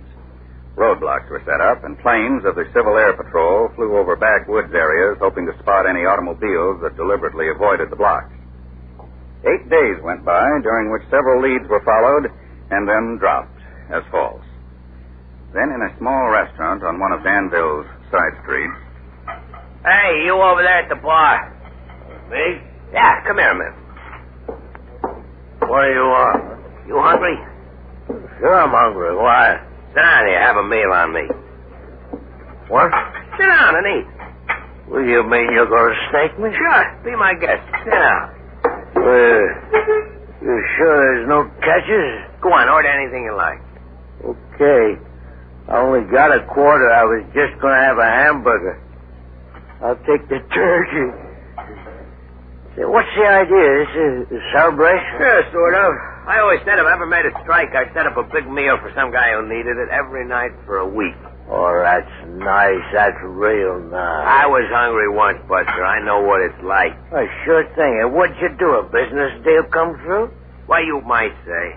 Hey, waiter, bring this man the turkey. Yeah, I had a good business deal. And there'll be more coming, too. Ah, that's good. A nice guy like you. A nice guy like you, he should always make out.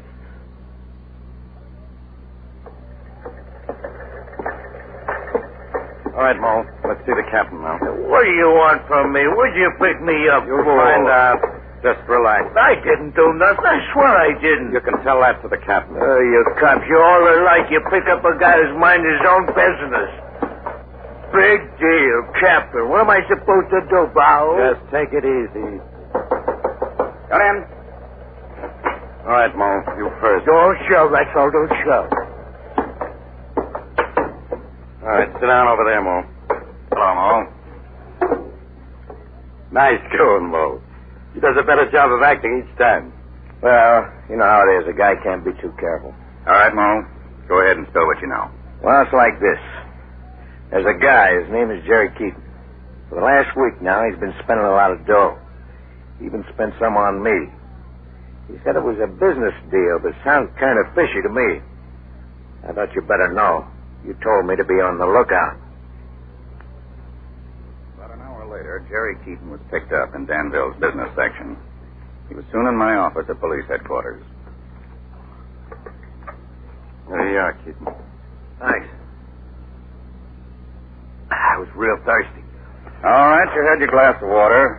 Now let's start all over again. But I told you guys are crazy dragging me down to headquarters. I didn't do anything. Where'd you get the dough you've been flashing? I earned it. Where do you think? Come off it, Keaton. We checked. You haven't worked for 2 years. Well, it's true. Now listen to me, Keaton. You're in real trouble. The only way you'll get along is to tell the truth. Now, where'd you get that money? All right, I'll tell you. I didn't want to say. I'm listening. An uncle of mine died in Australia and left me his fortune. He started out as a newsboy and worked his way up to... Cut it out, Keaton. Now, you better listen. A man may die because of that holdup, and if he does, no Australian uncle's going to help you. Sure. Get him out of here, Lou. Turn him over to Kelly. Have him booked on suspicion. All right. Come on, Keaton. Look, you guys can't hold me. I don't know nothing about no bank job. I told you. Detective Division, Captain Link. Oh, hello, Tom. Oh, what's that? I see. All right, thanks. Lou, can you come back here a moment? Kelly's putting him in his cell right now, Captain. Might be our man, all right. I'm not so sure now. Why? Just got a call from Tom Haynes. He just found out from a neighbor of his that this neighbor's brother-in-law lent a .32 automatic to a friend for some target practice. Never got it back. Friend said he lost the gun. Well, what's that got to do with keeping? Just this. The name of the friend who first borrowed and then lost the gun is Skeers. Floyd Skeers. Skeers, the laundry driver? Mm-hmm. Our innocent friend, the laundry driver. Back to Gangbusters in a moment. Tomorrow night, Lou Ayres plays the role of Sigmund Freud when the Radio Hall of Fame focuses a dramatic spotlight on the crisis of the famous scientist's controversial career. Hear how Dr. Freud faced his personal dilemma, whether to drown his curiosity about mental medicine and stay within the conventions of his day, or to follow his astonishing inclinations and court ridicule or worse from the established members of his profession. CBS Radio presents the Radio Hall of Fame tomorrow night on most of these stations with your host, Edward Arnold. Now, back to Gangbusters and Captain O. Thornton Link, formerly Chief of Detectives, Police Department, Danville, Virginia. Once the unexpected information on Floyd Skeers was received, Gangbusters listeners, a new element had entered the case. Almost immediately, a check was begun on Skeers's background and financial conditions. And the next day, in my office... Come in. What'd you find out, Lou? Good deal, Captain. First, Skeers has always been a quiet, respectable guy. Nothing unusual about him. Well, that's no help. That's not all. Just yesterday, he paid off a bank loan he's owed for a long time, and he bought himself a flock of new clothes. He's spending money, too. Yeah, he is. Yeah, just a minute. Detective Division, Captain Link. Are you in charge of the detectives? Yes, ma'am. I told them I didn't want to talk to anyone but the man in charge. I see. What can I do for you? Well, I found a gun. What's that? A gun. I found a gun behind my house. What kind of gun? Oh, I don't know. A gun. Listen, are you sure you're the man in charge? Yes, Let me have your name and address, ma'am. I want to come down to see you.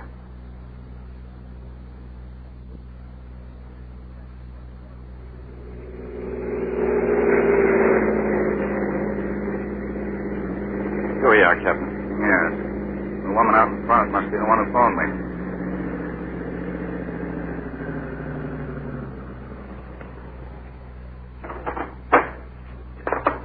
Are you Captain Link? Yes, ma'am. Well, I'm glad you're here. I was getting real nervous with that gun around. Where is it? Oh, I didn't touch it. Wouldn't dare touch it. That's very wise, ma'am. Now suppose you show me where it is. All right. It's around behind the house. Come on, I'll lead the way. Right, ma'am.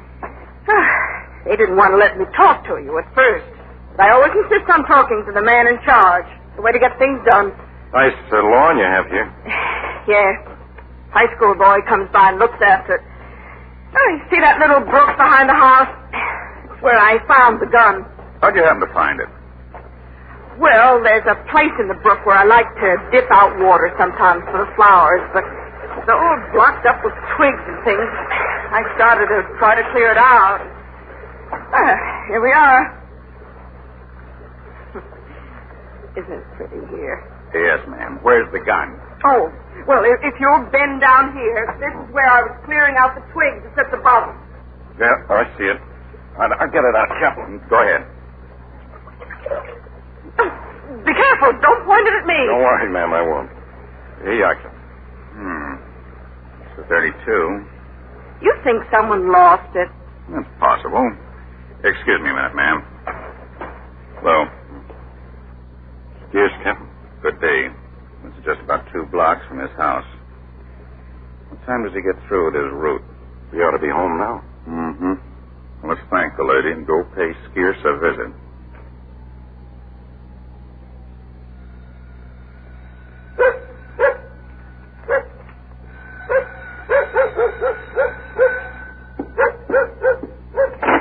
Yes?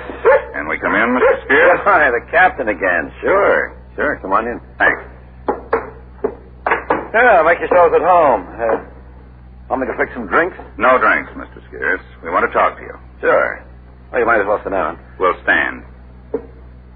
Oh. Well, I'll sit down then. Tough day. Now, what can I tell you? I think I gave you all the information I had, but if there's anything else... There is. Ever see this gun before? No, I never saw it before. And then where's the .32 you borrowed? Oh, you heard about that. Yes, we did. Where is it? I think I'll fix myself a drink. I lost it. One day I had it, the next day it was gone. You sure you don't want a drink? No, thanks. I wanted to take some target practice. That's why I borrowed it. Did you know the man at the bank says the gun used on him was a .32? Oh, wait a minute. And he says that whoever held him up knew the bank's routine very well, especially their morning routine. Hey, look, I don't know anything about that holdup. Just what I told you, nothing more. Then why did you try to hide the gun? I didn't. I told you. I lost it. In someone's backyard? I don't know anything about it. Maybe somebody found it, and then maybe he dropped it in the backyard. Mm-hmm. You got no right to question me like this. I haven't done anything. Then you've got nothing to be afraid of, have you? That's right. There's nothing to be afraid of. Sit down, Mr. Scarce. All right.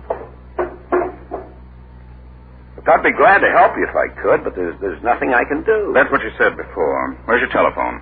Right over there on the table. You can use it if you want. Thanks. Lou? Here, Cap. Call the hospital. See if Mr. Wilson, the bank employee, is well enough to come down to headquarters for a lineup. Right. Hey, what are you going to do? Give you a fair chance, Scarce. You said you had nothing to do with that holdup. All right, I'll see if you're telling the truth. I'll see if John Wilson recognizes you. You can't make me come down to headquarters. You'll have to arrest me to do that. That's exactly what we're doing, Mr. Scarce. You're under arrest.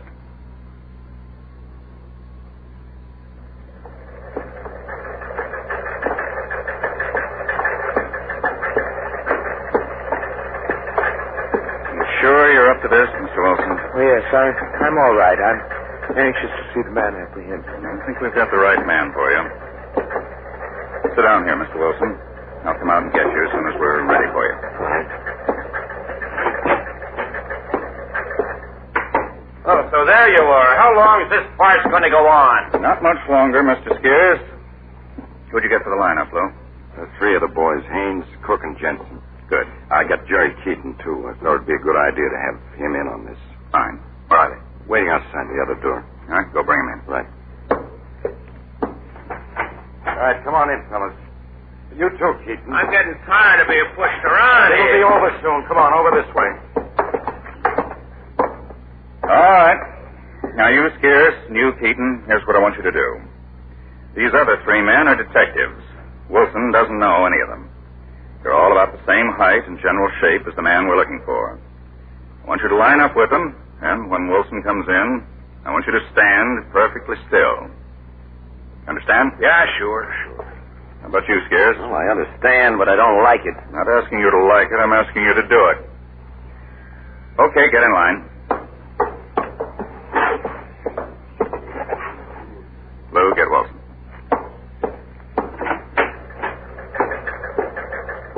We're all set, Mr. Wilson. Good. Now, when we go in, you'll see 5 men. Look at them carefully and try to pick out the one that hit you over the head. You're sure it's one of them? Well, you're the only one that can tell us that. All right, I'm ready.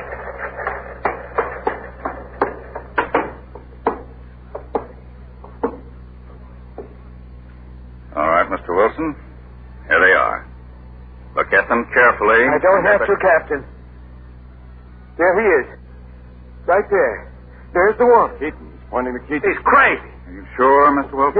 Yes. I'd never forget him. It's him, all right. All right, thank you very much.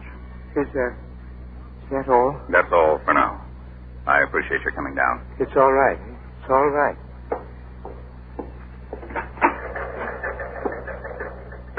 Thanks a lot, men. You can go, too.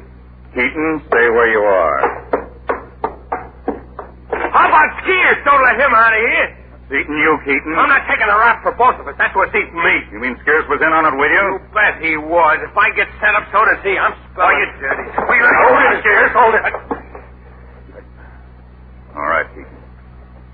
What's the story? It was his idea. He knew the bank. He got the gun. He drove me to the bank in his truck.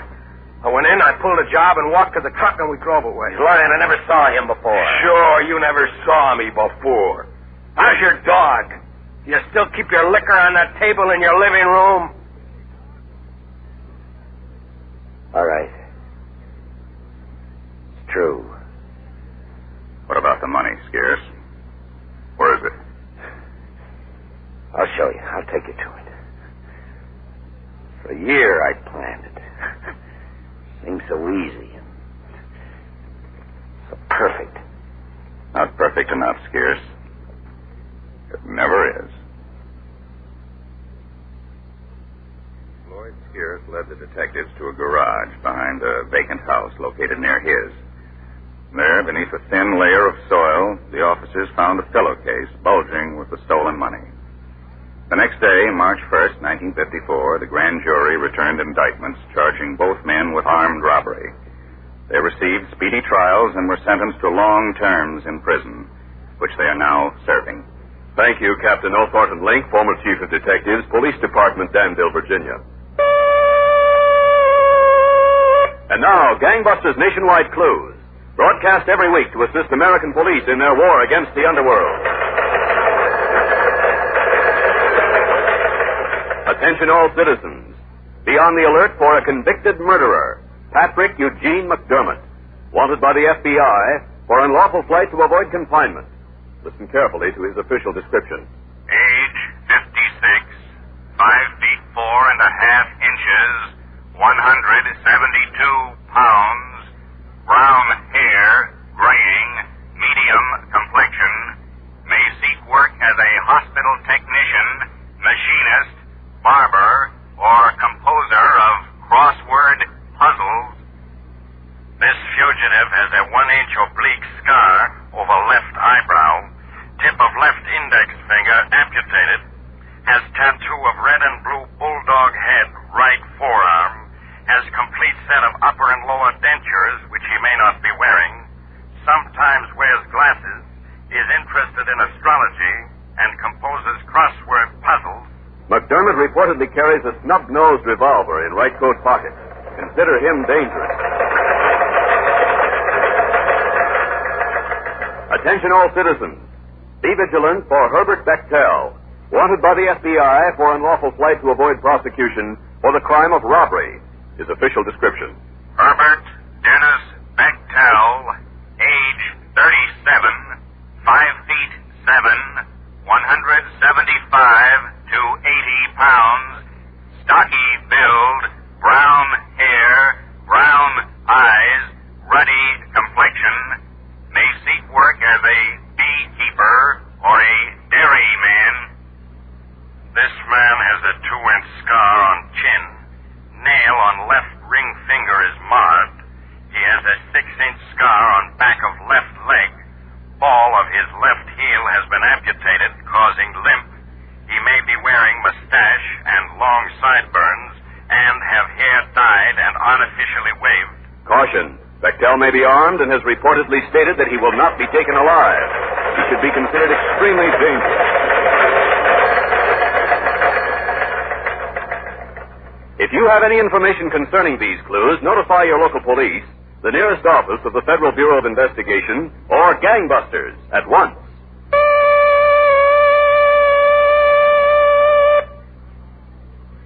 Tonight's Gangbusters case was dramatized by Art Wallace and directed by Leonard L. Bass, with Bob Haig, Maurice Tarplin, and Bryna Rayburn in leading roles.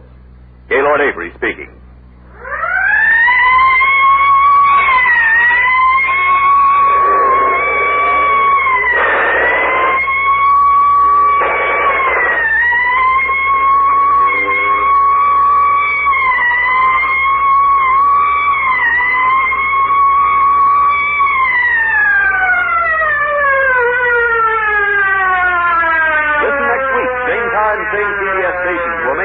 In the case of the jealous wife on Gangbusters.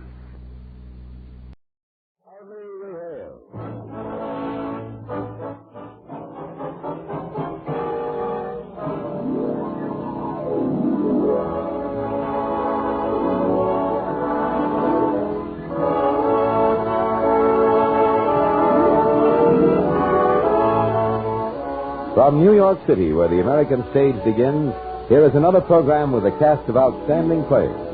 Public service time has been made available by this station for your Army and your Air Force to bring you this story as proudly we hail Crawford Williamson Long, the first doctor in America to use ether in a surgical operation.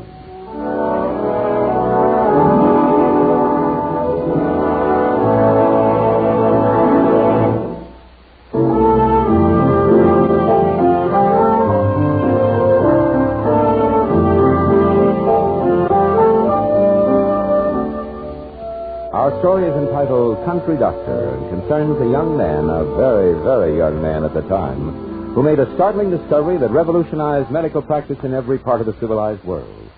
We'll bring you his dramatic story from the rocky cliffs of Korea to the pine-covered hills of Georgia in just a minute. Right now, an announcement. Registered nurses, here's a chance to be of service to your country during one of the most critical periods in America's history. As you know, our Army has expanded rapidly due to the tense international situation and urgently needs more nurses to help safeguard the health of our soldiers. You'll be a commissioned officer with good pay and liberal allowances, and you'll have priceless opportunities for furthering your professional career. You'll have the benefit of working with some of the finest medical equipment in the world and the chance of learning the newest techniques in the medical profession. Get all the facts today. Write or wire the Surgeon General, United States Army, Washington 25 D.C. Do it now. And now your Army and your Air Force present the proudly we hail production, Country Doctor.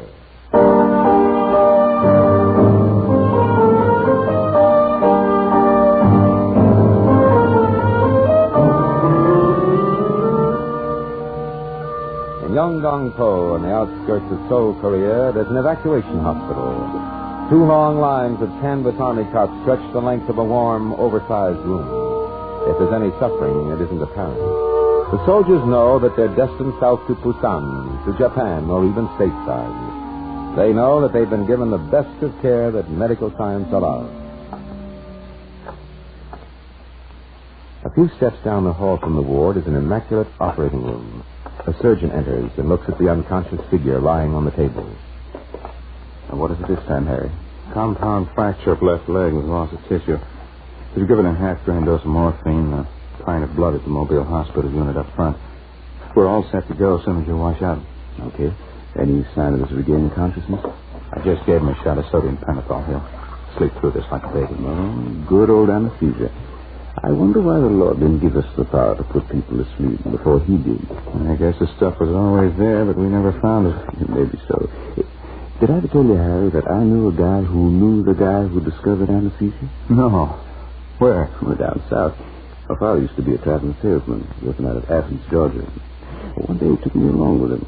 Our first stop was a little country store in Jefferson, a few miles northwest of Athens. There was an old codger inside the store. He'd take a liking to me. I could hear him now. Pull up that keg of nails there, my friend. Sit down. Rest your hands and feet. My name's Ed Crimmins. I reckon I've been living in northeast Georgia about as long as anybody around. 94, next birthday. Yes, sir. 7 years old when the war between the states ended. You ever hear tell of Crawford Long, the fella who used to say... A lot of folks say that pain is no evil unless it conquers. But why let it conquer us when we can conquer it? We have the weapon now to triumph over pain. Yeah, he was a smart one, all right, that Crawford Long. I was round when he was still going strong. He used to wave at me from his horse and buggy and call me by my name. Of course, I was pretty young even when he died, but I used to hear people tell us how he graduated from the University of Georgia, that is. Went up north to medical school and was going great guns as a surgeon in New York by the time he was 23. But he didn't stay long. So he came back to Georgia in the spring of 1841 when he was only 25. He used to run a stagecoach from Columbia, South Carolina to Athens in those days. Always a right smart crowd of people needed, too. Hey, here it comes. Here it comes now. He's ahead of time. Yeah, but look who's driving. He's well. No wonder. Who Hey, how you, Gene? Howdy, Robbie. Yeah, check the meal. Hello, Gene. How are you? I'm glad to see you. Glad to see you too, Crawford. I only wish the circumstances were different. So do I. But it happens in the best of families. Those 3 valises are mine, boy. Bring them over here. There, you get them, boy. Hey, by the way, Crawford, you know Caroline Swain here, don't you? Pleased to meet you, Miss Swain. Pleased to meet you? Well, you used to stand in line to dance with her when we was in college. Stand in line to... What? Caroline Swain, of course. I'm sorry. That's all right, Crawford. How are you? Well, 5 years can do things to some people. Folks in New York are raving over Fanny Campbell. Get a look at you. Oh, no. Hey, Crawford, I didn't want to write you that letter. But, I've taken over a lot of Father's law practice, and when I looked over your daddy's accounts, I just didn't know anything else to do. So my family's in a pretty bad way. Yeah, pretty bad. I didn't know if you could get away. Why shouldn't I be able to get away? Well, one of the most promising young surgeons in New York. That's what we've been hearing. Sure. Hey, boy, get those 2 big boxes off the back. They're mine, too. What'd you do, bring everything you own? Practically. But you won't have to stay any longer than a month or so to get everything straightened out here. Gene, I was looking out of the stagecoach windows as we were coming from Anderson. The streams, deep blue hills in the distance. The big white clouds up above that never seem to move. The smell of southern pine. And red clay and sagging fences. It's still beautiful. I don't see why people break their necks to get to New York. I'll take this. What?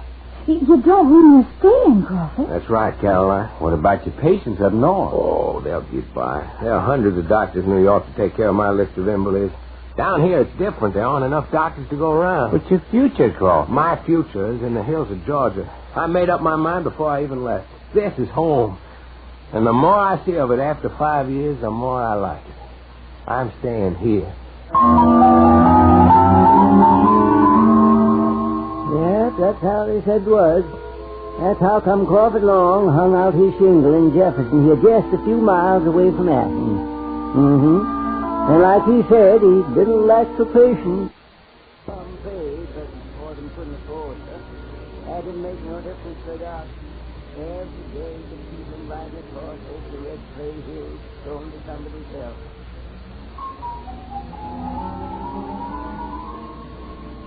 Well, that same fall, they had a fair somewhere around these parts. I guess most everybody went to it, except the guy. He was too busy. Anyway, Yankees come along and set up a great big tent right smack in the middle of the midway. He had a fella preaching and hollering out front. Ladies and gentlemen, are you down there? Are you set? Well, get ready to wake those tears out of your eyes, my friends.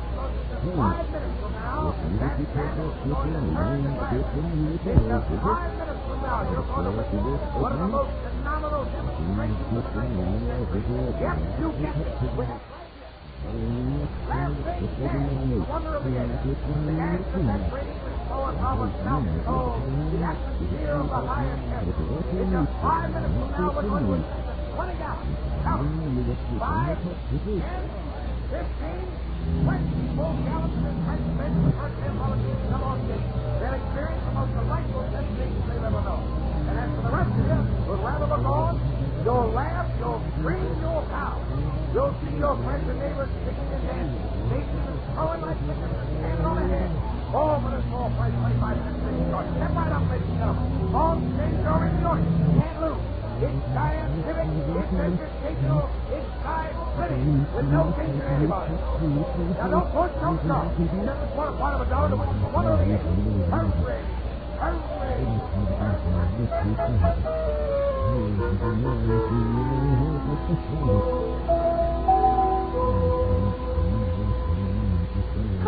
He should have gone with us last night, Crawford. It was the doggone sight I ever did see. Yeah, many cars saying you sound like a street dog. He drove on him up, kept throwing his arms around it and trying to kiss her. They call the stuff laughing. I know, nitrous oxide. Yes, what? Nitrous oxide. That's what they want him to do. Oh, not I think. Take these plates out like this. The man who gave the lecture said it was a brand new discovery. The wonder is. Don't believe everything you hear, Caroline. It's been around for years. Well, what's it used for, Crawford, outside tent kills? Well, I tell you, Gene, it's a favorite indoor pastime in every medical school in the country, sniffed a nice Scotch ice. Sir Humphrey Davy in England tried it on himself any number of times. All he discovered was that he had tremendous ideas, made wonderful discoveries while he was under its influence. When he wore off, couldn't remember what they were. Well, sir, I wish my wife let me volunteer last night. Me too. I take chance on anything. Well, you got any of the stuff, Crawford? Not a bit, Jeff. I'm not running a tent show. That's too bad. You'd probably take in more money. And you most likely make an exhibition yourself, Howard. Just like those folks last night. Well, at least we'd keep it to ourselves instead of running around in public like those folks last night. Wait a minute. I tell you what I do have. So pure as ether. Elijah, bring me the brown bottle that's sitting on my desk in the other room. You know, the one that came from Philadelphia today? And what's sulfuric ether, Crawford? Oh, a lot of things, Gene. But I remember one afternoon in the University of Pennsylvania, the student working beside me in the laboratory dropped a beaker of it on the floor. It broke and spilled all over the place. By the time we got the mess cleaned up, we were both dizzy. Thanks. Well, are you gentlemen still interested? I'm game. Me too. Me? Ella? No, Dad. And none for me, though. I reckon these napkins will fill the bill. Very simple. Just unscrew the top. Pour a little of that precious liquid on one napkin. Like that. There you are, Jack. And a little on the other napkin. Ew, sure smells awful. I smell clear over here. Yes, here you are, Albert. And you needn't worry about the pungent odor. You'll get used to it very, very quickly, I assure you. Won't notice a thing. Maybe you better sit down. No, I'm all right. So much. Now hold the napkins over your mouth and nose. Ooh, that's it. Now breathe easily, deeply. Inhale. Exhale. Inhale. Exhale. Inhale. Exhale. Inhale. Exhale. Look out, Jeff.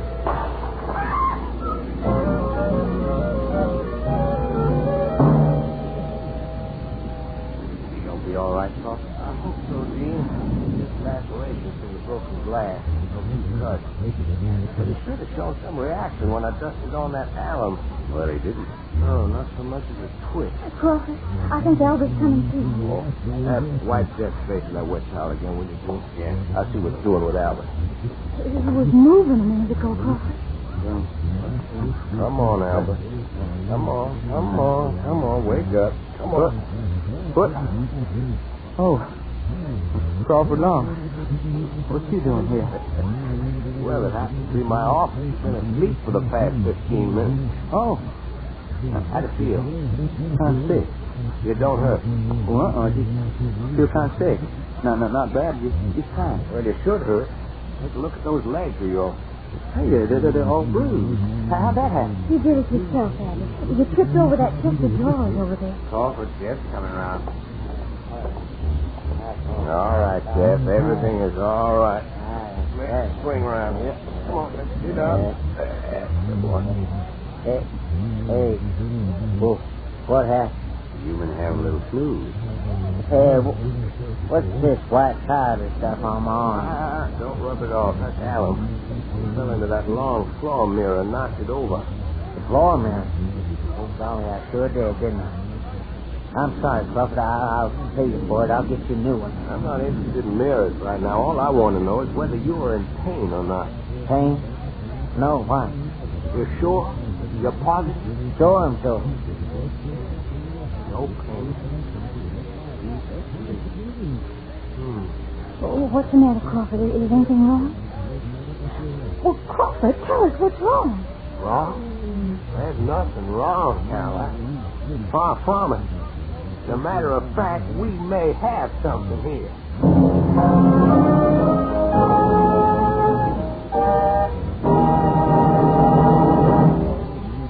You are listening to the proudly we-hail production Country Doctor. Our story will continue in just a moment after this important message. Our Army has expanded tremendously to meet the challenge of the forces of aggression, which are threatening the peace of the world. And there is an urgent need for professional women to fill the ranks within the Women's Medical Specialist Corps. The occupational and physical therapists and the dietitians who comprise the Corps have never had a greater opportunity to serve where they are needed most. Right now, there are only a few hundred of these highly trained specialists serving throughout the Army and the Air Force, despite the fact that the need for their services has never been more acute. To the women of this profession, your Army and Air Force offers not only the opportunity to fulfill a patriotic duty, but a commission as an officer in the Army or the Air Force of the United States. And with that commission goes the pay, the privileges, the security, and the opportunity for continued study that is available to every officer. The opportunity for a lifetime career is great, but the need is greater. So, if you are a qualified occupational or physical therapist or a dietitian, here is your chance to serve your country in an hour of great need. Write or wire the Surgeon General United States Army or the Surgeon General United States Air Force, Washington 25, D.C. Remember, you are needed now. You are listening to Proudly We Hail and the story of Dr. Crawford Williamson Long of Georgia. We return you now to the general store in the village of Jefferson for the second act of Country Doctor.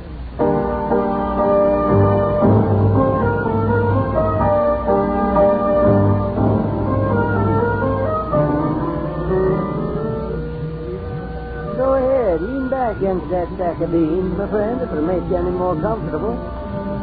See that big mulberry tree short piece down the road and the building across from it? That was Crawford Long's office. It's a museum today. And over on this side, you can't see it from inside here, is Jim Venable's old place. He was about Doc's age, too. Soon in March 1852, the Doc started over into Athens to see his lawyer friend, Gene Hightower. He had a brand new buggy, another horse for that time. Like his houseboy was driving, but they'd no sooner swung round in front of Venable's than Doc saw the very man he was looking for. Gene! Hold up a minute, lad. Oh, boy. Gene! Wait here, lad. I'll be right back. Gene! Oh, howdy, Crawford. I was on my way into town to see you. Well, I was just going across the road to see you. Hi, Jim. Howdy, Crawford. Well, what brings you out to Jefferson this time of day anyway? I had some legal matters to take up with Jim. Oh, good. You can fill two of your clients with one store. Put up the horse and buggy, Liza. The only trouble is that Jim doesn't seem very legally disposed today. He don't feel good. What's the matter with you? I don't know. Don't feel good. Maybe it's these two big lumps on the back of my neck. They don't hurt you, do they, Jim? No. They shouldn't. But they don't look good, Doc. They make me feel embarrassed. They take my mind off my work. Well, it's your own fault, Jim. I've told you time and time again I've been more than happy to cut them out, but every time he gets it... All right, Doc. Cut them out. Get the job over and done with. When? Right now. Rather short notice. If you have to get back into town. Oh, don't y'all mind me. I have all the time in the world. You'll do it then, Crawford, right away? All right. Lock up the place. Why should I lock it up? That's going to kill me, I hope. I'll try not to, but it might hurt a little. Well, I don't care. You got the usual shot of whiskey in your office, I reckon.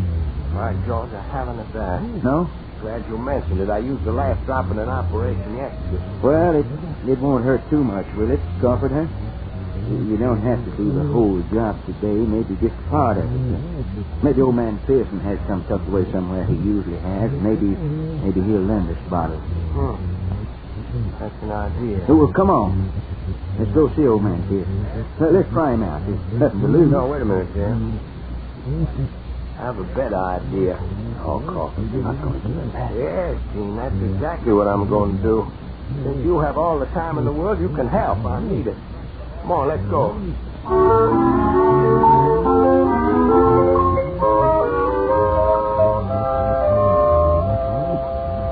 Don't you want me to lie down on the table or something, Crawford? No, just sit and tab by the window here, Jim. I guess we're about ready to start. Hand me that towel beside you. You want it for the stuff? As soon as I get the top off of this bottle. There we are. What's that funny smell? Ether. Oh, what's ether? Oh, some stuff that smells funny. You won't smell it very long. Now, listen, Jim, I'm going to hold this towel over your nose and mouth. It's my neck, not my nose. Yeah, I know. All I want you to do is breathe in slowly and deep. Will you do that for me? Well, I'll try. All right. Now. Wait a minute, Doc. Hey, Jim, don't you worry. I'm not hurt. All right. Hold his shoulders here. All right. Now, keep breathing easily, Jim.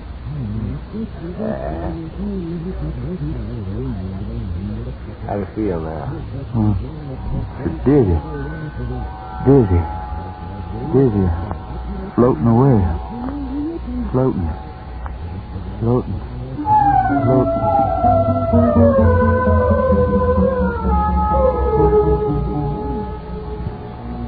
All right, see, one more piece of that gauze here.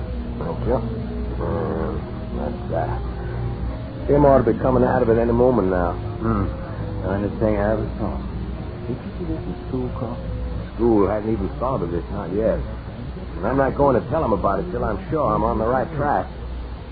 Well, let's see how our patient's doing. Come on, Jim. Let's wake up. It's all over. Wake up. Wake up. All right, leave me alone. Get your hands up. Oh, Crawford, Jim. Crawford Long. Yeah. I must have fainted. No, you didn't faint. You were going to fix up my neck. That's right. Well, why don't you go ahead and do it? Get over with. It's done. It's over. Get easy. You can forget your embarrassment from here on out. Well, I don't understand, Crawford. Last thing I remember, I sat down here in the chair and you put a cloth over my face. Now you say... You didn't feel anything, did you? No. How do you feel now? I don't know. Maybe my arm feels a little numb. You'll get over that in the next few minutes. Then I can go back to work? If you don't, you better lock up that place of yours. You mean that's all? All kept the bill, $2. I'll send it to you on the 1st of the month. Yeah. What do you know? I don't know just what we do know, Gene. I'm going to try to find out. But I know one thing. We do have something here.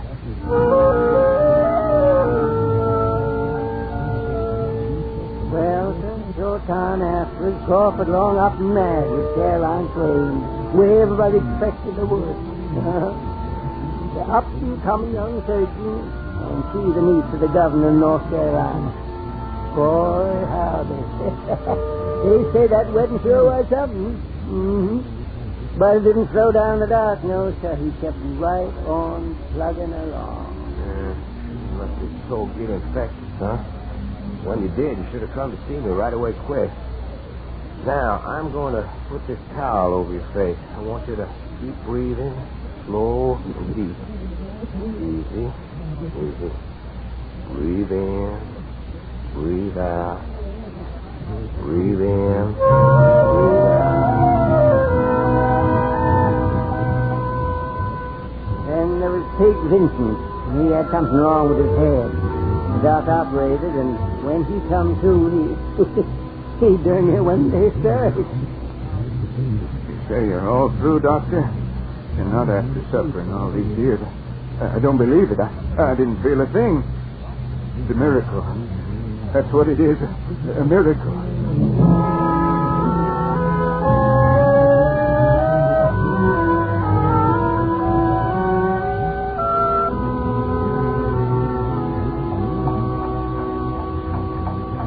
Old Doc Long saved the job he cut out for himself until the very day he died. Yep. You could tell his horse and buggy a mile off. If you couldn't tell the horse and buggy, you could tell who it was by the chin whiskers waving in the breeze. I used to stand by the side of the road and wait for him to pass. I'd wave to him. Howdy, Dr. Long. Howdy, Edwin. You behaving yourself? And then I'd watch the dusty buggy go up the red clay road, through the cotton fields and over the hills, going to help somebody else.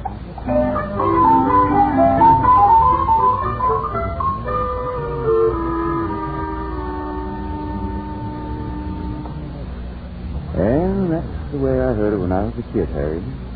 Doc Long never tried to take credit for what he did, but he certainly blazed the trail.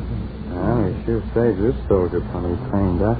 Yes, medicine's come a long way since they used to give patients slug of whiskey and go to work.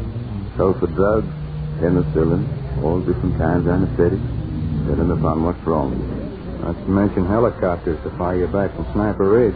Quicker than I could get to the hospital down the street back home. Better than that. Why not climb into one of these mobile hospital units and bring a hospital to the patients? Maybe someday we'll be sending death on that holiday. Hey, my boy's coming out of it, huh? Good. About that. Oh, now, everything's okay, Corporal. I got clobbered. How bad am I hit? Oh, not bad. Just a fracture. Oh. I don't remember a thing after they carried me back to the mobile. No. And to Doc Long and the men who followed him. Oh? Oh, I don't think I know that. I don't think he was in your outfit, but you can thank him just the same. Just put on a splint, Harry. Light traction for the time being. Flying back to Tokyo. Okay, Doc. And don't worry, Corporal. It'll be as good as new.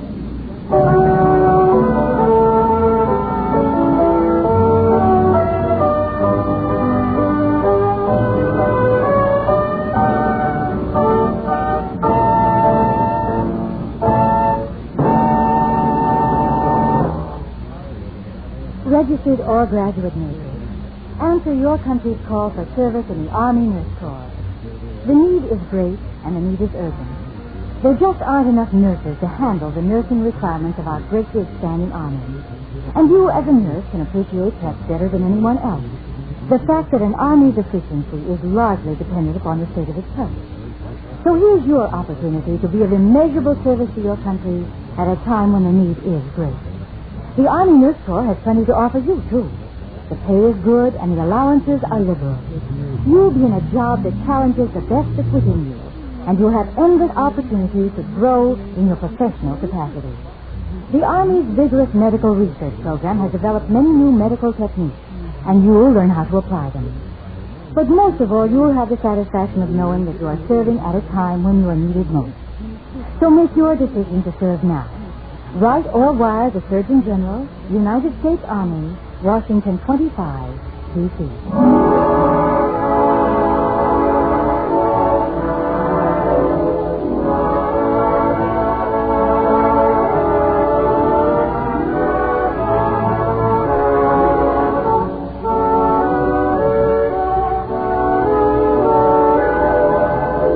This has been another program on Proudly We Hail, presented transcribed in cooperation with this station.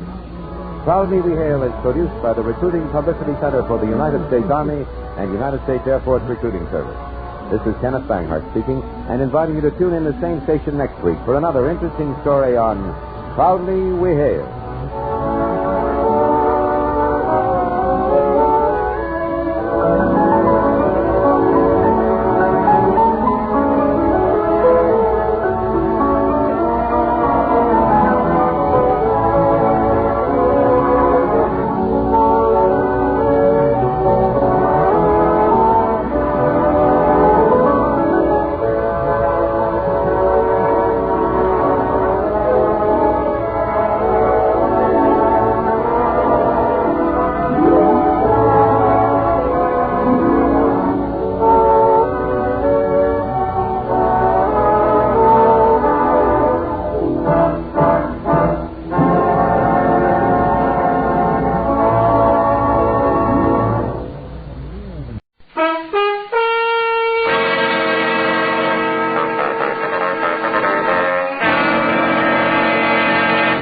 Kreml Hair Tonic and Kreml Shampoo present the new adventures of Sherlock Holmes, starring Nigel Bruce as Dr. Watson and Tom Conway as Sherlock Holmes.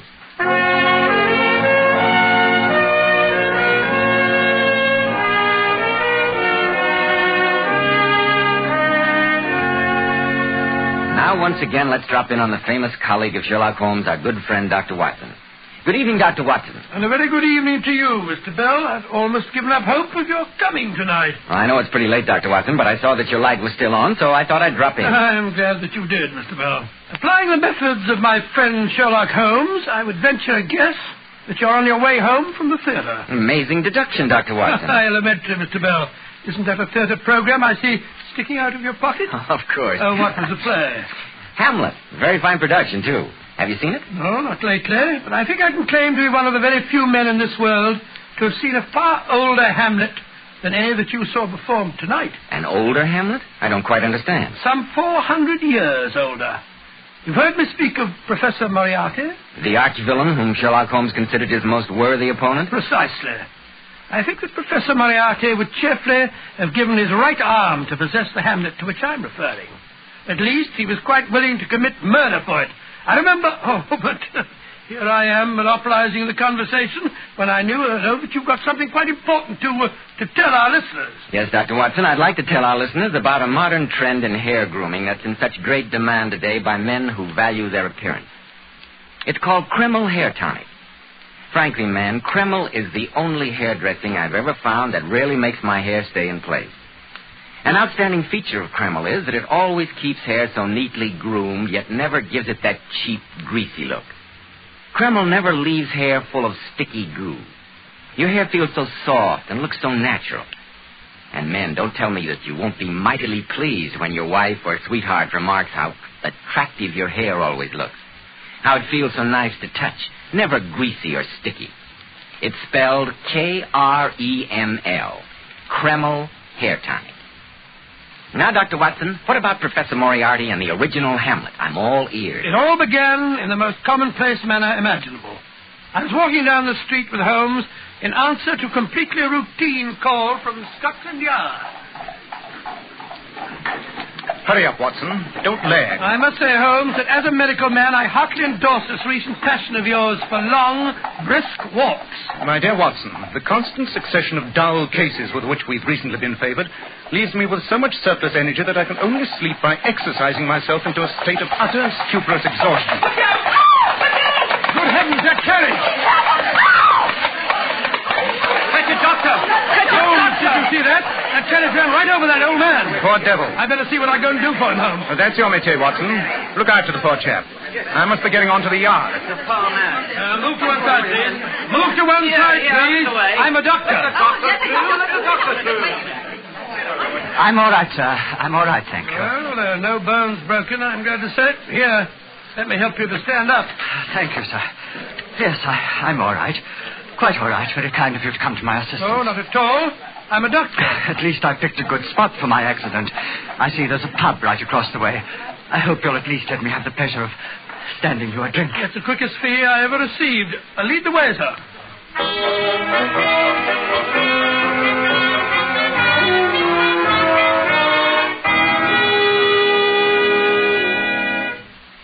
Two whiskies and sodas, miss. Right, sir. Allow me to introduce myself, sir.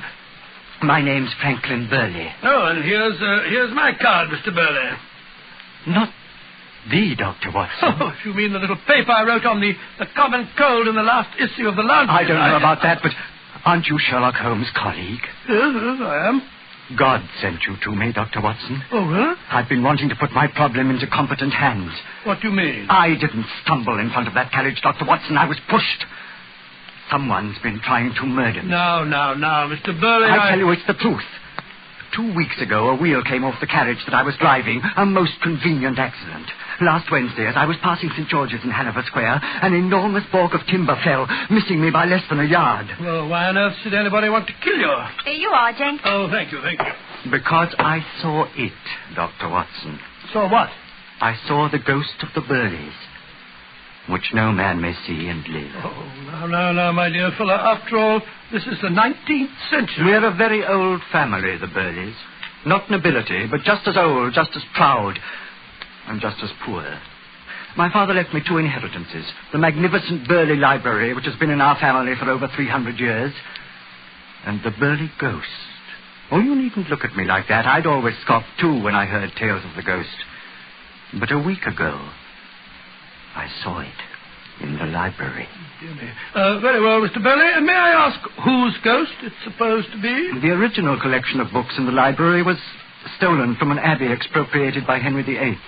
When the abbot resisted, he was killed, and it's his ghost that, according to legend, haunts the library. I don't suppose you could describe the ghost? That's where you're wrong, Dr. Watson.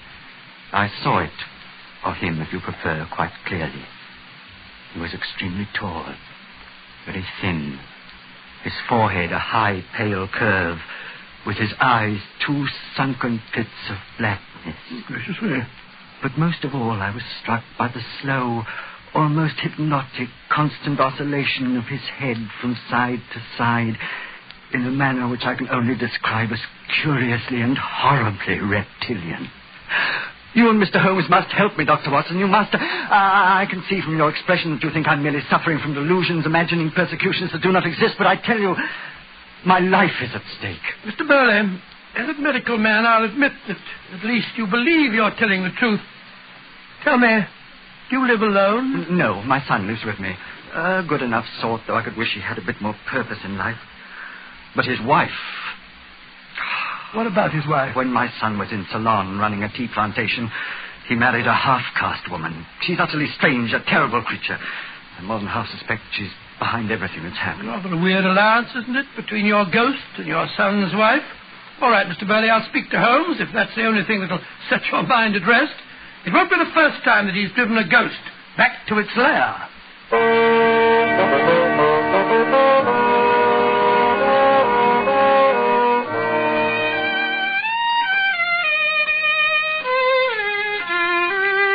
No, do stop scraping on that violin of yours, Holmes. I'm trying to tell you about this poor chap's delusions. I assure you, Watson, you've been receiving my closest attention. So your friend Mr. Burley suspects his son's half-caste wife. Go on. Well, that's all there is to it. I promised him that I'd tell you his story, although obviously the poor man is the victim of a persecution phobia. I wonder, Watson. I wonder. Oh, now, really, Holmes. There are certain definite points of interest. That description of the ghost, for instance. Tall, very thin, high forehead, with a constant oscillation of his head in a reptilian manner. Who does that remind you of, Watson? Remind me of? I don't know. Could it be anyone but our friend Moriarty? Good heavens, you're right. And the library of the nature that you describe might well contain treasures worthy of the professor's highly selective interests. I tell you, Watson, it sounds precisely like Moriarty. The inspection of the library in his ghostly guise, followed by the realization that if he's to secure without suspicion the treasures he covets, their owner's death is necessary. Come, Watson. Stop lounging in your chair. Oh, but where are we off to? Mr. Burley said he was returning to an ancestral home at the seaside in Cornwall. Yes? We shall join him there. It's been too long since I've crossed swords with such a masterly adversary as Professor Moriarty.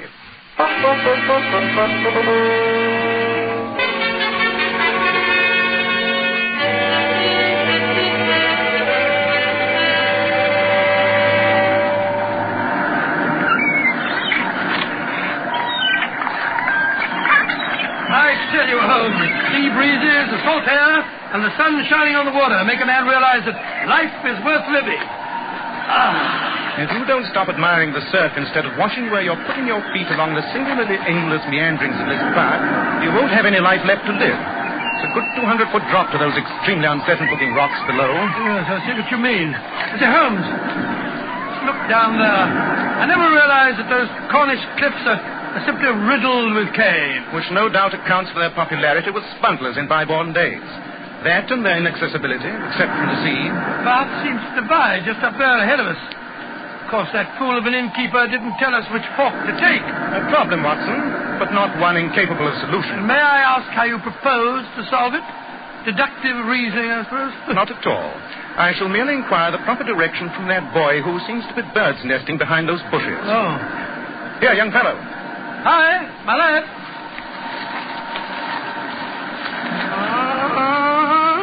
Good morning, my boy. I'm not doing nothing I shouldn't. Of course not. There's nothing to be frightened of. We simply want to know the way to Burley Manor. Burley Manor, my boy. To the right or to the left? Oh, you want Burley Manor, eh? That is the impression we're trying to convey. Everybody knows where Burley Manor is. Well, we don't. Where is it? Straight along the path. That way. Pathetic sight. When will our civilization advance sufficiently to produce a race free of such pitiable creatures as that? Oh, I don't know. The boy looks well-fed and happy. Why shouldn't he? Nothing to do but walk round barefoot and climb about the cliffs all day. Seems rather a pleasant life. Wouldn't mind being an idiot myself. Jackie, where are you? If you're looking for that barefooted boy, madam, he went off towards the cliffs. Oh, then he won't be back for hours. He hunts birds' nests and eggs. Sells them for a few pennies. Very sound hobby. I used to do a little bird's nesting myself when I was a boy. I wanted him to run an errand for me, but it's no matter. The boy told us that we should take this path to Berlin Manor, but he seemed a trifle wanting. If you're going to Burley Manor, I will be glad to show you the way. I'm Mrs. Stephen Burley. Good Lord, not the... Your father-in-law invited us down to see his library, Mrs. Burley. May I introduce Dr. Watson? How do you do? My name is Sherlock Holmes. I'm very glad to know you both. Now, if you'll just follow me along the path, it's rather narrow, so I'm afraid we'll have to go in single file. Just attractive girl, eh, Holmes? Quite. Which makes me wonder all the more why she has evidently been weeping.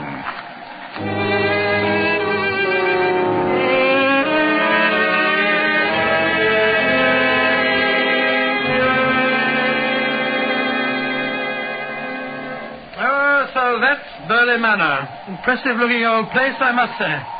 They built them to last in those days. I suppose it is impressive. But is it a house which conveys to you an aura of happiness, Dr. Watson? Well, I can't say that I've ever... Oh, there's Stephen now on the terrace. Lila, where the devil have you been? This is Mr. Sherlock Holmes and Dr. Watson. How do you do? How do you do? Glad to know you. Your father asked them down to see the library. The library? Oh, stacks of weird old books in there. Stuff's never been catalogued. Can't make any sense out of it myself. No, it's not my dish of tea either. Felt like reading Hamlet one night. Found some old black letter thing I could barely spell my way through. And from the little I made out, it wasn't even the right form of the play. Really, Mr. Burley? How was that? Oh, it started out with some sort of a prologue. All about ghosts and revenge. Never saw that in Hamlet. Stephen, where is your father? I haven't seen him since I packed his lunch. Has he gone off to the cliffs already? You must have just missed him, Mr. Holmes. He often spends the day browsing about out there. Takes lunch along with him. And he's gone off alone? Which path did he take? The one toward the cliffs. But I don't... Come, Watson. There's not a moment to lose.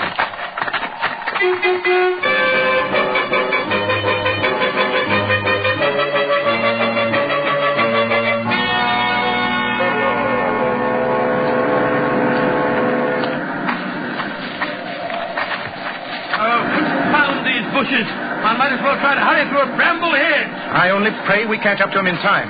What was all that about Hamlet, Holmes? Only that there is indeed a treasure here, Watson, and one fully worthy of Professor Moriarty's distinguished attention. Treasure? What sort? From Stephen's unseeing description, I deduce that the Burley Library must contain the Hamlet. The Hamlet? Oh, what's that? The original play ascribed to Thomas Kidd, upon which Shakespeare based his version. Not a single copy is known to exist in the entire world, Watson. It would be absolutely priceless. Gracious me. I say, Holmes, look. Up there ahead. I just caught a glimpse of a man's back beyond those trees. It must be Burley. Good. Mr. Burley! Mr. Burley! The wind's blowing towards us. He can't hear you. Hurry up, Watson. You catch him beyond that bend in the path. He's just... Great heavens! How appalling. Why, the man's literally blown to bits. As I feared, Watson, we were just too late.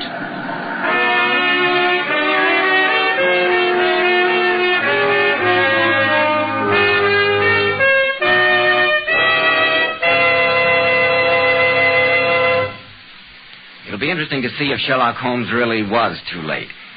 But, men, it's never too late to help improve the appearance of your hair. If you're having trouble keeping your hair in place, if it's dry, lifeless looking, why not try Kreml Hair Tonic? Honestly, I think Kreml is by far one of the greatest hair dressings ever discovered. Kreml keeps hair in perfect order from morning until night, with a nice, healthy-looking luster. Yet Kreml never gives hair that cheap, greasy look. It never smothers hair down with sticky goo, which makes the hair and scalp feel so dirty. In addition, Kreml makes hair a cinch to comb. At the same time, it removes dandruff flakes. It relieves itching of dry scalp and makes your scalp feel so clean and refreshed. Next time you get a haircut, ask your barber for an application of Kreml. In the meantime, buy a bottle at any drug counter. Kreml. Kreml Hair Tonic.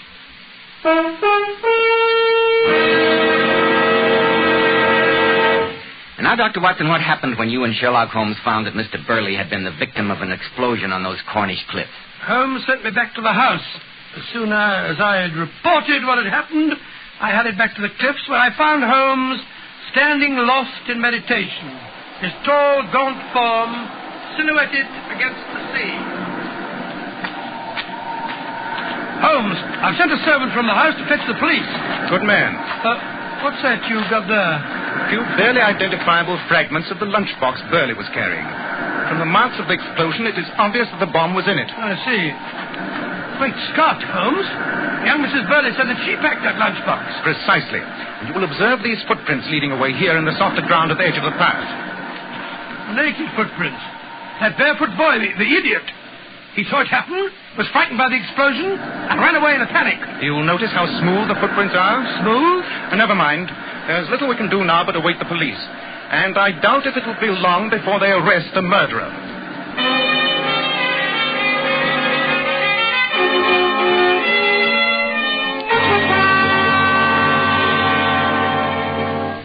I should like to suggest, Superintendent Maddox, that you broaden the course of your inquiry. If you don't mind, Mr. Holmes, I'll conduct my questioning in my own way. Not at all, Superintendent. A rude fellow. And now, Mrs. Burley, it'll be a lot better for you if you help me instead of hindering me. I've been trying to answer your question, Superintendent. Although only a fool could fail to see where they're leading. Now, Lila, the superintendent's only trying to find out the truth. Very well. I'm innocent. And if all you want is the truth, you should have it. I hated my father-in-law, and he hated me. Lila, don't say any more. And that isn't all. All the gossip you picked up from the servants this afternoon is true, Superintendent. My husband and I quarreled this morning. Quarreled bitterly. Stephen talked it before. His father's constant pressure has made him so confused that he no longer knows his own mind. That's not true, Lila. I still love you. So if that's what you wanted to know, Superintendent. Yes. I'm glad he's dead. I hated him. I hated him. I think that'll be quite enough, Mrs. Burley. I shall have to take you with me to the chief constable. The charge is murder. Oh, you're crazy, Maddox. My wife didn't kill my father. The fact that she's told you all these things should be proof enough. I'm sorry, Mr. Burley. I've got to do my duty as I see it. Come along, Mrs. Burley. Very well. I'm ready. I'll come along with you, my dear. No, darling. Stay here and help Mr. Holmes in any way you can. That's the best way for you to help me. She's quite right, my boy. Now, come along, Mrs. Burley. Mr. Holmes, I'll offer you any sum you wish to clear my wife. Your father was my client. I already have a duty to find his murderer. And you think that Lila... I think the superintendent would have arrested her twice as quickly if he had known of the other possible motive. That in revenge she had conspired with Professor Moriarty against your father. Then you're leaving? You won't help me? There are loose ends to clear up, Mr. Burley. I must send Dr. Watson on an errand. As for myself, my first objective is to inspect the famous Burley Library.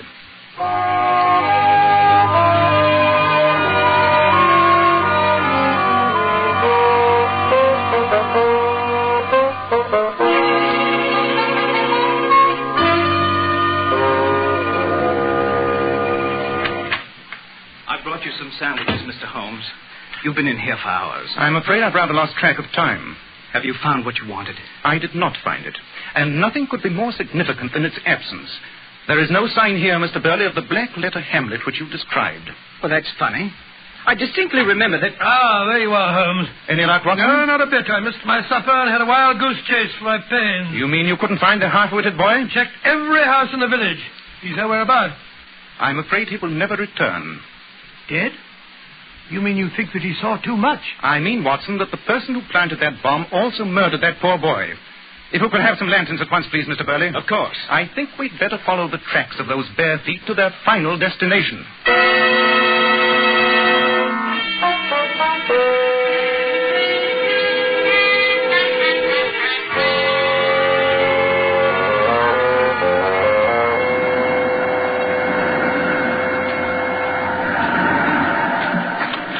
Here, Watson.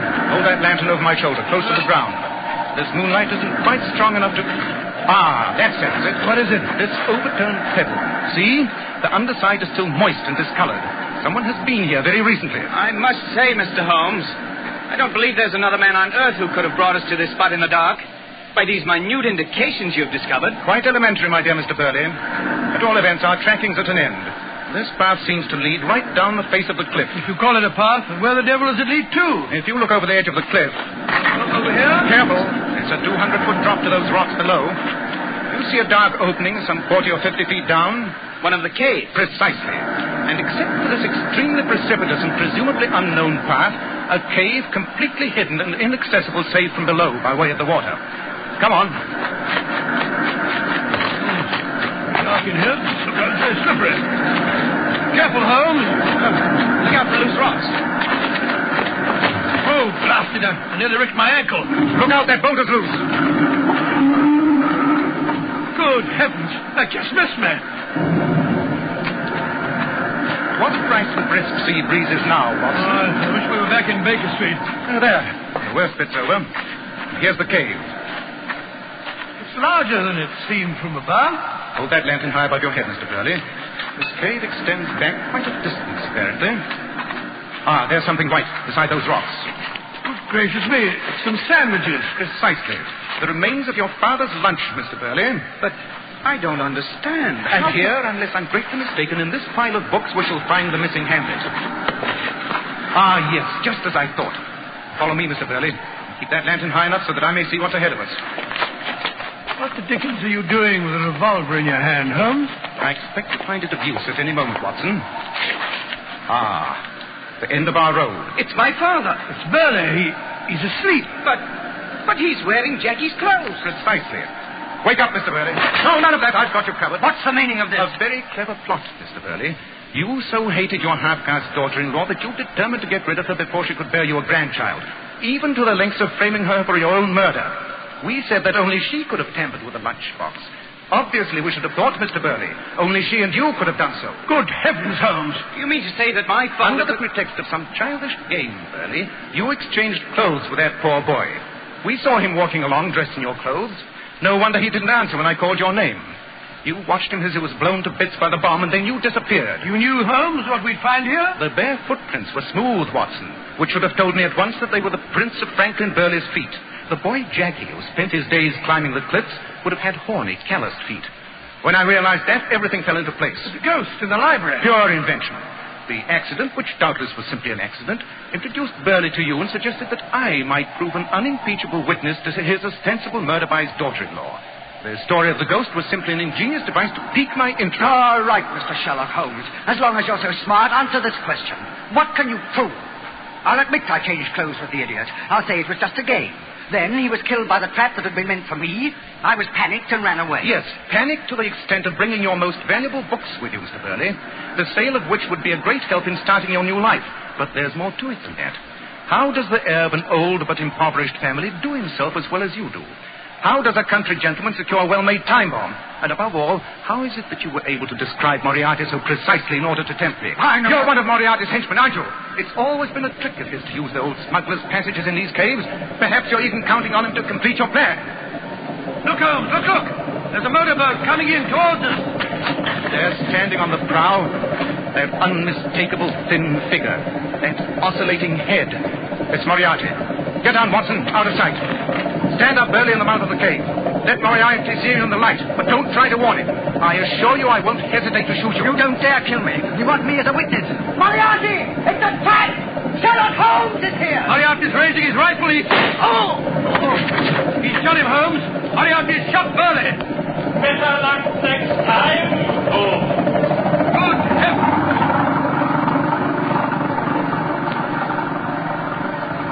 Moriarty has made certain that no one shall turn King's evidence against you. Oh! No. Don't try to stand up, man. You're badly hurt. I'm dying. But there'll be no dying words from me for you to use in court. I see where you're looking. You want that Hamlet, don't you, Mr. Holmes? Every scholar, every museum in the world would... Well, it's mine. I'll never let it be seen. No one shall have it now. You least of all. I'm dying. And it dies with... Look out, Holmes! Stop! Good heavens, he's thrown himself into the sea. He hasn't a chance on those jagged rocks. Yes, and his body will be washed out to sea before we can get down there. Watson, an irreparable loss. Loss? A confounded murder like that? I was referring to the copy of Hamlet. I'm afraid it's the most shocking loss to English literature since half of Milton's papers were burned by his cook.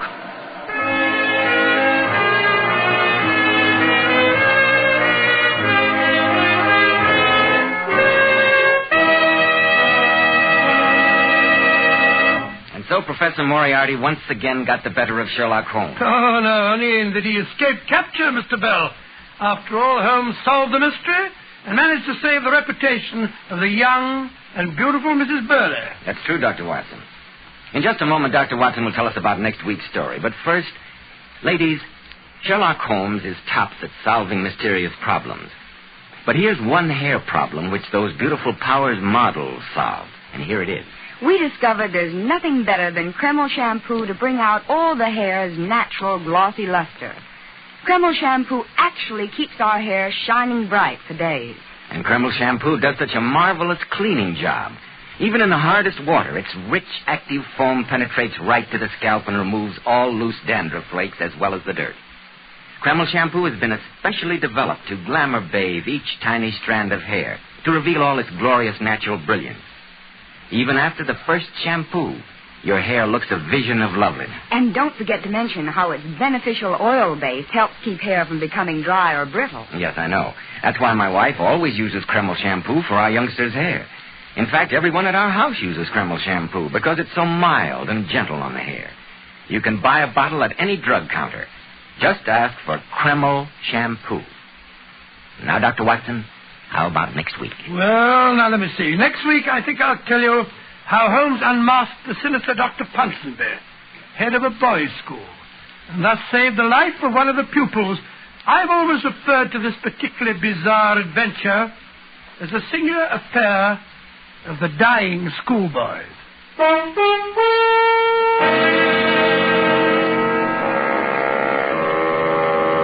Tonight's new Sherlock Holmes adventure was suggested by an incident in Sir Arthur Conan Doyle's story, The Final Problem.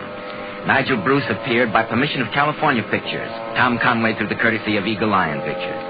This is Joseph Bell, speaking for Kreml Hair Tonic and Kreml Shampoo, inviting you to be with us next week at this same time when Dr. Watson will tell us about the singular affair of the dying schoolboys.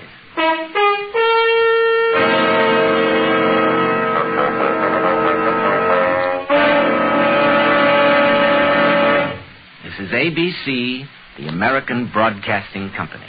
Many thanks to Cliff Forstness for adding the necessary sound effects, and special thanks to Peggy Weber for bringing to life the much irritated but very patient Mrs. Hudson. Oh, by the way, I did eat the entire pudding.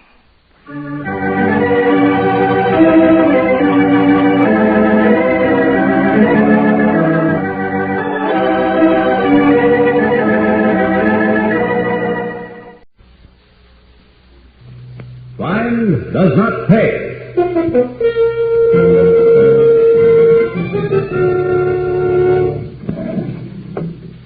Let's see. Enders, Esther... Oh, here she is. Audrey Eddings. That's her, all right. Everything there? Correspondence, her letters, carbons of your answers, her basic card, description, age, and financial condition. How did she tell you she loves you, Ronnie, darling? Pretty warm. Not for your eyes, sweetheart. You do trust me, don't you? Leaving all these files in my custody while you're traveling the circuit? It looks like a wedding this trip, Nancy. Little Audrey is getting impatient. She wants a ceremony for her money. What do I care how many of them you marry, darling, as long as you and their checks keep coming back to me.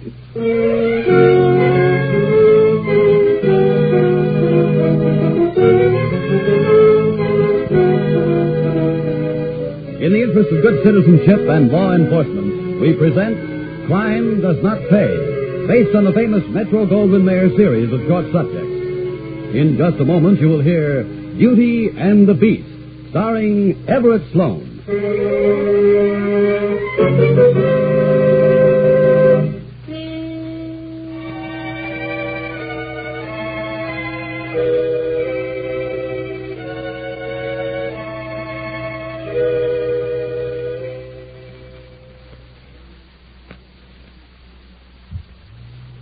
Now, Crime Does Not Pay, starring Everett Sloane as Ronnie Farrell in Beauty and the Beast.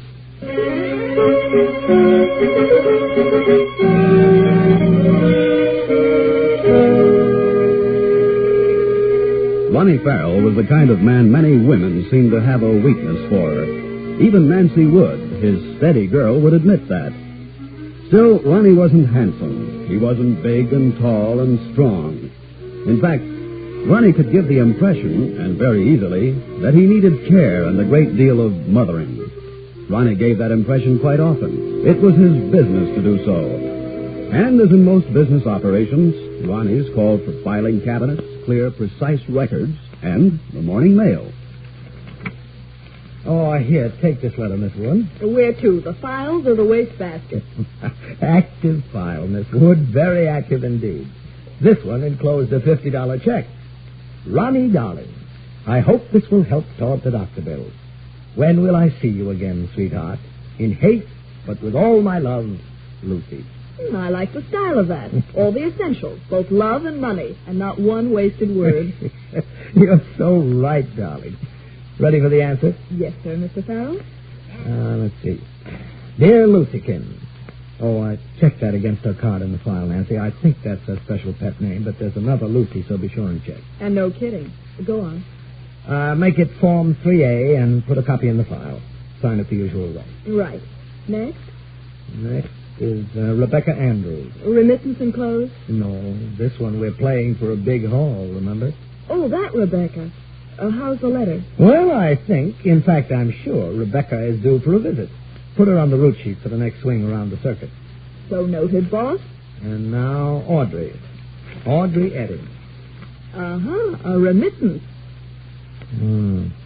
About half its usual size. Get Audrey's file, will you? Mm-hmm. Think there's trouble ahead? Maybe.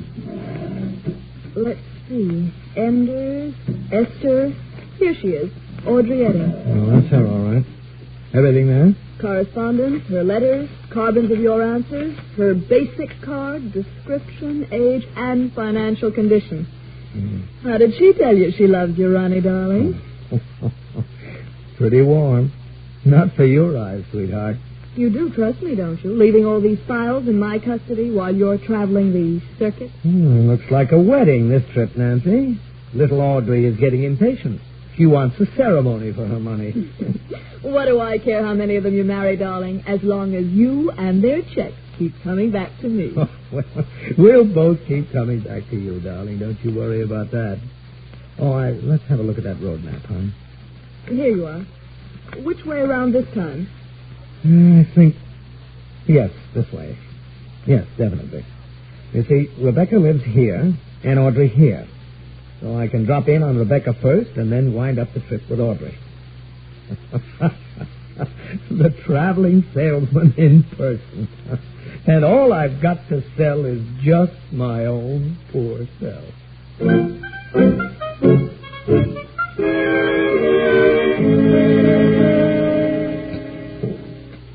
Another cream tonight, Ronald, dear? No, thank you, Rebecca. Too much liquor isn't good for me. You're sure it isn't your heart, dear? No, not that way. I have a different kind of heart trouble, Rebecca, darling. Please, Ronald, don't say things you don't mean just because you know I'll be happy hearing them. Rebecca, we've known each other how long now? Over 2 years. Just a little over 2 years. And you're not an unattractive woman, correct? I hope so, Ronald. And forgive me for being blunt, my dear, but have I ever even tried to put a hand on you? That's true. You haven't. Does that mean anything, dear? Nothing at all? It could mean several things. For instance? That you don't think I'm worth it. Don't even say that. Don't even think it. You're a very exciting woman, you know that. Or you could feel only respect. No, that's not true either. You know by now that I'd marry you in a minute. If it was possible. Why isn't it possible? I'd rather not discuss that. You're not married, are you, Ronald? No. Would I be married and speak to you like this, feeling as I do? I don't know. I'm not sure. Why do you hesitate, Ronald? You really want me to tell you? Yes, I do. All right, then. It's because I couldn't support you the way you should be supported. Not even in the style to which you're accustomed right now. Then it's only my money. Only money? Ronald, if you had sufficient capital to salve your foolish pride, I wouldn't hesitate for one moment. Ronnie, dear, when you come back from your next trip, you and I will visit my lawyer. Lawyer? What for? They'll have the papers ready. I'll make you a settlement, my dear. And after that... After that, it'll be Mr. and Mrs. Ronald Farrell. That's for sure, my sweet. That's for sure.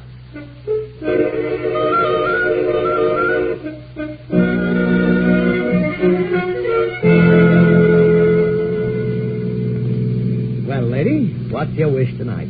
Why, Ronnie, have you seen the first star? Oh, Audrey, my love, when I have your eyes to look at... Never mind that. Look at the road, darling, and we'll both wind up in the ditch. Ah, love in a ditch with you. Ronnie? Yes, Audrey, darling? When you make chit-chat like this, you're either evading something or stalling for time. Which is it? You know me rather well, don't you? Stop it, darling, and answer my question. Which is it? You win, sweetheart. I'm stalling. Why? Because I'm trying to find out the answer to a question without asking the question. A question? For instance, how long am I going to put up with your answer? Audrey. That's a pretty good question, you know, darling. After all, I've been, shall we say, contributing to your income for several months. I think I made it clear the last time that this won't go on forever. Audrey, please, this sort of Let's talk... be frank, Ronnie, darling. I'm not as young as Don, nor as attractive. That goes for you, too, you know. Together, we'd probably be decently happy. That's the sum of it.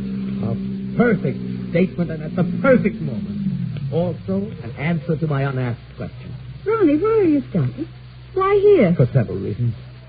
Audrey, you just said you wanted to marry me, haven't you? I suppose I have. That answers my question. Now then, just a few yards up the road, you see that gate and the sign? Stop the mystery, Ronnie. No, answer the question, please. Of course I see them. I can't read the sign, though. Not in this moonlight. Well, come along, then. Let's walk up to where it will be readable. No, stay there, darling. At a moment like this, let me at least come round and open the door for you. All right, Sir Walter Raleigh. For goodness sake, get it done with. Your Majesty, if you will but alight. Thank you, kind sir. All right, now. With the heels I'm wearing, more than 50 yards on this road will be plain murder. No need to worry. I just didn't want to block the driveway. That's why I parked back there. It is quiet, though. And the moonlight on that thing. I ought to know better, Ronnie, but, well, I'm just incurably romantic. Okay, Audrey, darling. Now, can you read the sign? I guess so. David Pierce, Justice of the Peace. Ronnie. Oh, Ronnie. That's right, sweet. And he's expecting us. Will you join me in a wedding, Miss Effie?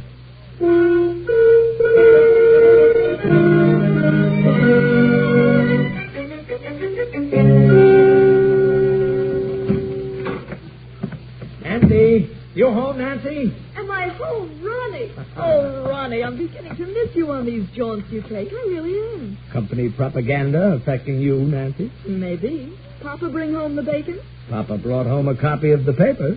Better than bacon. Ronnie, you did marry her. Yeah, I did that. Which one? Audrey, according to plan. What, no honeymoon? Oh, sure, we had that. A weekend.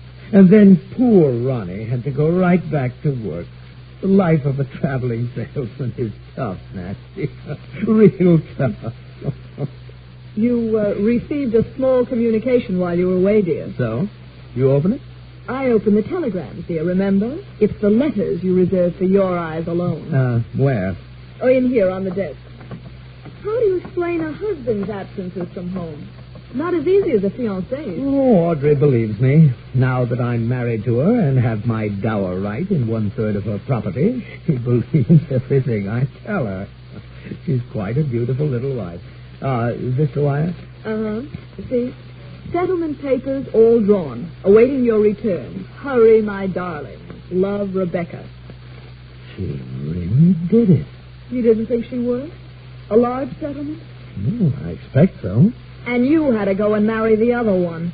Look, Remember what you said before this last trip, Nancy? You don't care how many I marry as long as I come back to you? Ronnie, you wouldn't dare. Wouldn't I? Why not? Who'll ever know? And when it's all done, we'll have them both in the bag, darling. We'll have their dough, both of them. And they'll have some beautiful memories. A fair exchange, I'd say. A fair exchange.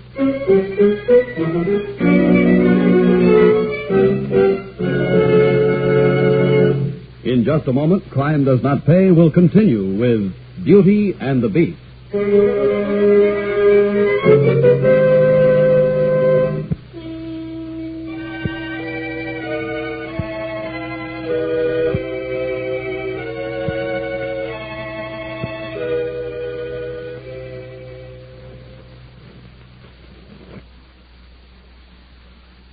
Now we continue with Crime Does Not Pay, starring Everett Sloane as Ronnie Farrell in Beauty and the Beast.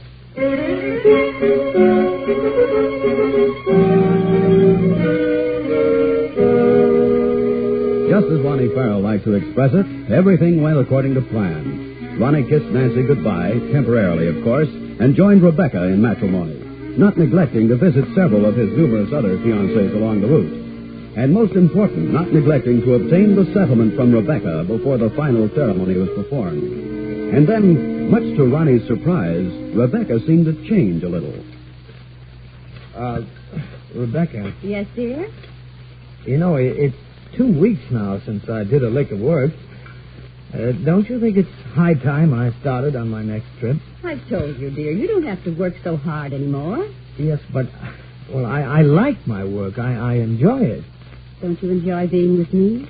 Oh, yes, but a man can't just, idle his life away. You have money now, Ronnie, dear. A nice sum. Why not enjoy it? But I feel so useless. I want to be out and traveling. Are you sure you don't want just to be out and traveling away from me?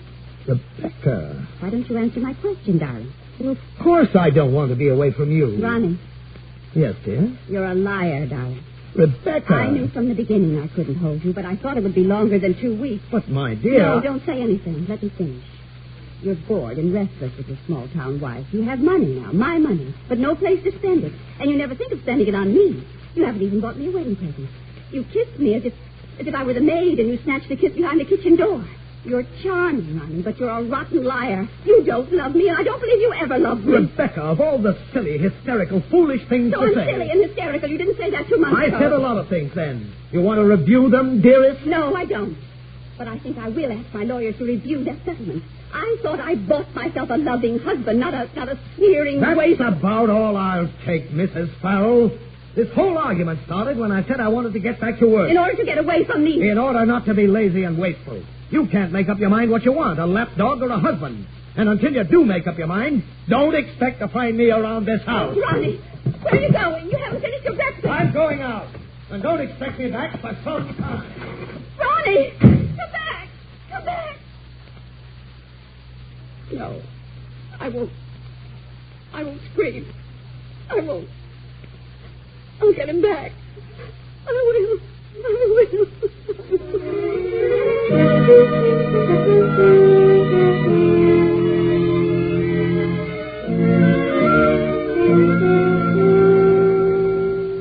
Ronnie?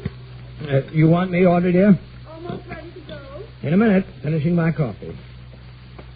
Oh, darling, you look lovely today. Only today? Always. And your coffee is excellent. Then why don't you drink more of it? Why don't I? Yes, dear. Why aren't you around with your loving wife more often? Sit down, dear. Yes, dear. Of course, there's one advantage to having a husband who's away as much as you are. We don't get a chance to be bored with each other, do we? No, we certainly don't. And then there's the other side of the picture, too. While the master's away, who knows? Back door, it's time in the morning. I'll get it, dear. Finish your coffee. Thanks, dear. Mm-hmm. How do you do? Mm-hmm. My name is Mrs. Ronnie Farrell. Now, may I have your name again? There's no need for you to be frightened, you know. I said my name is Mrs. Ronald Farrell. But I'm Mrs. Ronald Farrell. Oh, no. Oh, she couldn't have. He's here. I followed him yesterday. I didn't get up the courage until today. I came to the back door. While I get out the front door. Ronnie, my boy, make yourself plenty scarce and fast.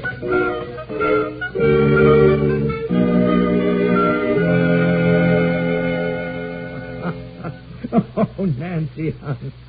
That I would like to have seen when those two biddies came into Audrey's dining room and found the bird had flown. You're something of a stinker, aren't you, darling? Well, I'm not in this business, dear, for anybody's health except my own.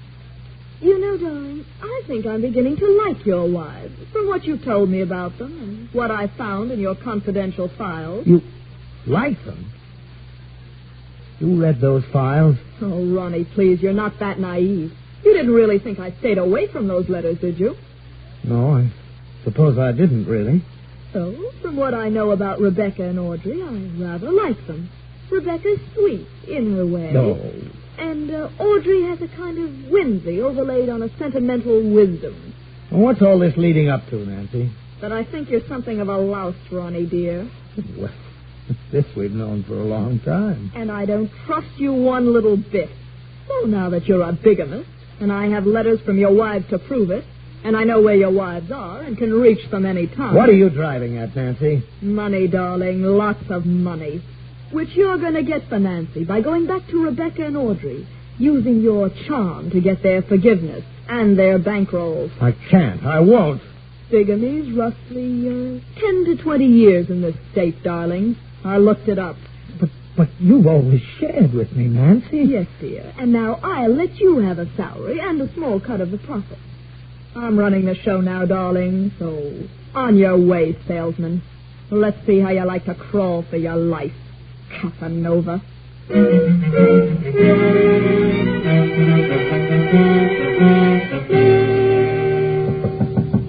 Rebecca, it's me, Ronnie. Open the door, dear. I'm back. Rebecca! Nobody home there, mister. Nobody been there for days. Oh, well, I'm Mr. Farrell. Remember me? Yeah, I know your face, I guess. She ain't there. No use knocking. Well, didn't she leave any word for me? Not for you nor nobody. Not even the milkman. I turned off the milk for her myself. And it seemed she was staying away for a bit. You need her bad. Why don't you see her lawyers? They ought to know where she is.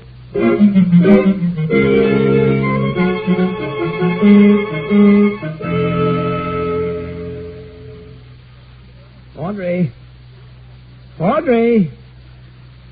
Anybody home? Looking for Miss Eddie, mister? Hey, you're the fella she married. I saw you once on the front porch. Yes, I'm her husband. Has she been gone long? I lost my key. I can't get in. Oh, I can tell you're not married long. My husband climbed right through the dining room window. Not that I'd be out when he came home. Look, do you have any idea where my wife has gone? I wouldn't bet, Mr. Farrell. I'm a great one for minding nobody's business but my own. Still, I don't mind telling you that for the past few days another woman's been living with her. Woman that cried a lot. The two of them looked so grim you'd think they was heading for an execution or somebody's funeral or something.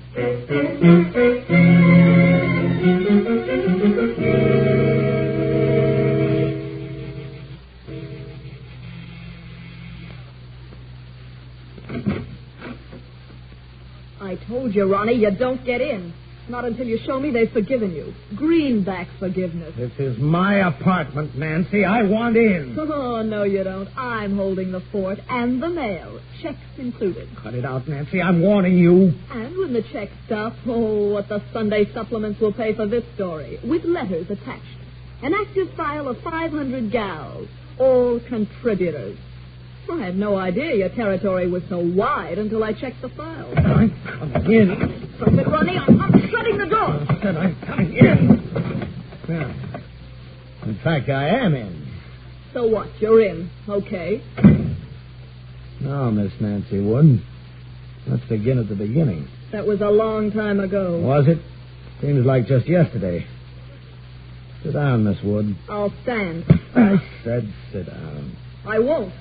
Sit down. Where do you think this gets you? You think I'll keep quiet when I... Once you get out of here? You really think you will get out of here, Nancy, dear? Ronnie. I often wondered these past few days what you'd sound like on the receiving end of the beating you deserve. I deserve. Ronnie, no. Don't touch me. No! Don't touch me, I said. Somebody saw that, doesn't it? Yeah. Oh, and go. My throat, but... You were beautiful, weren't you? But you die easy. Easy. Oh. Yes. They'll all die. Easy. Not What? too easily, Ronnie. Now we'll have you for murder as well as bigamy. Audrey. Rebecca. Ronald, I never thought you'd really kill that girl. Just let me get my hands on Don't you. move, Ronnie. I couldn't possibly miss at this distance unless I want to.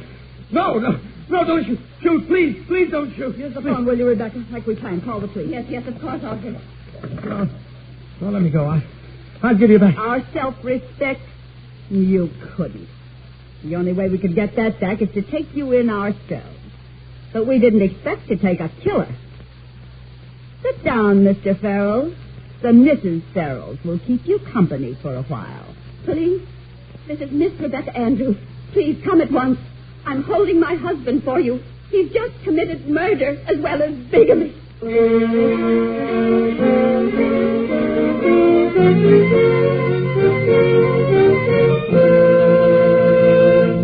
Fine does not pay.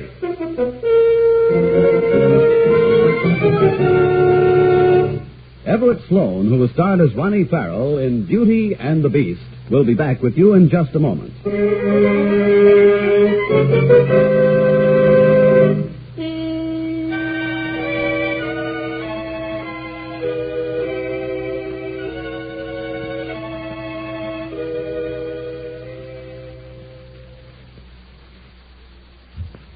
Now, here in person is Everett Sloan.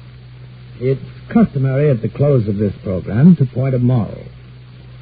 Well, looking back at Ronnie Farrell and his kind of man, of which there are too many in this world, I think a word is called for to the nice, decent, unsuspecting women who pay in self-respect as well as in money when crimes like Ronnie's come to light. True, loneliness and emotions take command at times when the head ought to rule the heart. It's the old story of look before you leap and think first before you act. More, if you'll think about this type of crime and criminal for a moment, you'll see, I'm sure, to what a great extent it's true that for the sinned against, as well as for the sinner, crime does not pay. Thank you, Mr. Sloan. Crime Does Not Pay is written by Ira Marion and directed by Mark B. Lowe, with music composed and conducted by John Gart. Technical advisor is Burton B. Turkis. The events, characters, and names used in the story you've just heard are fictitious. Any similarity is purely coincidental.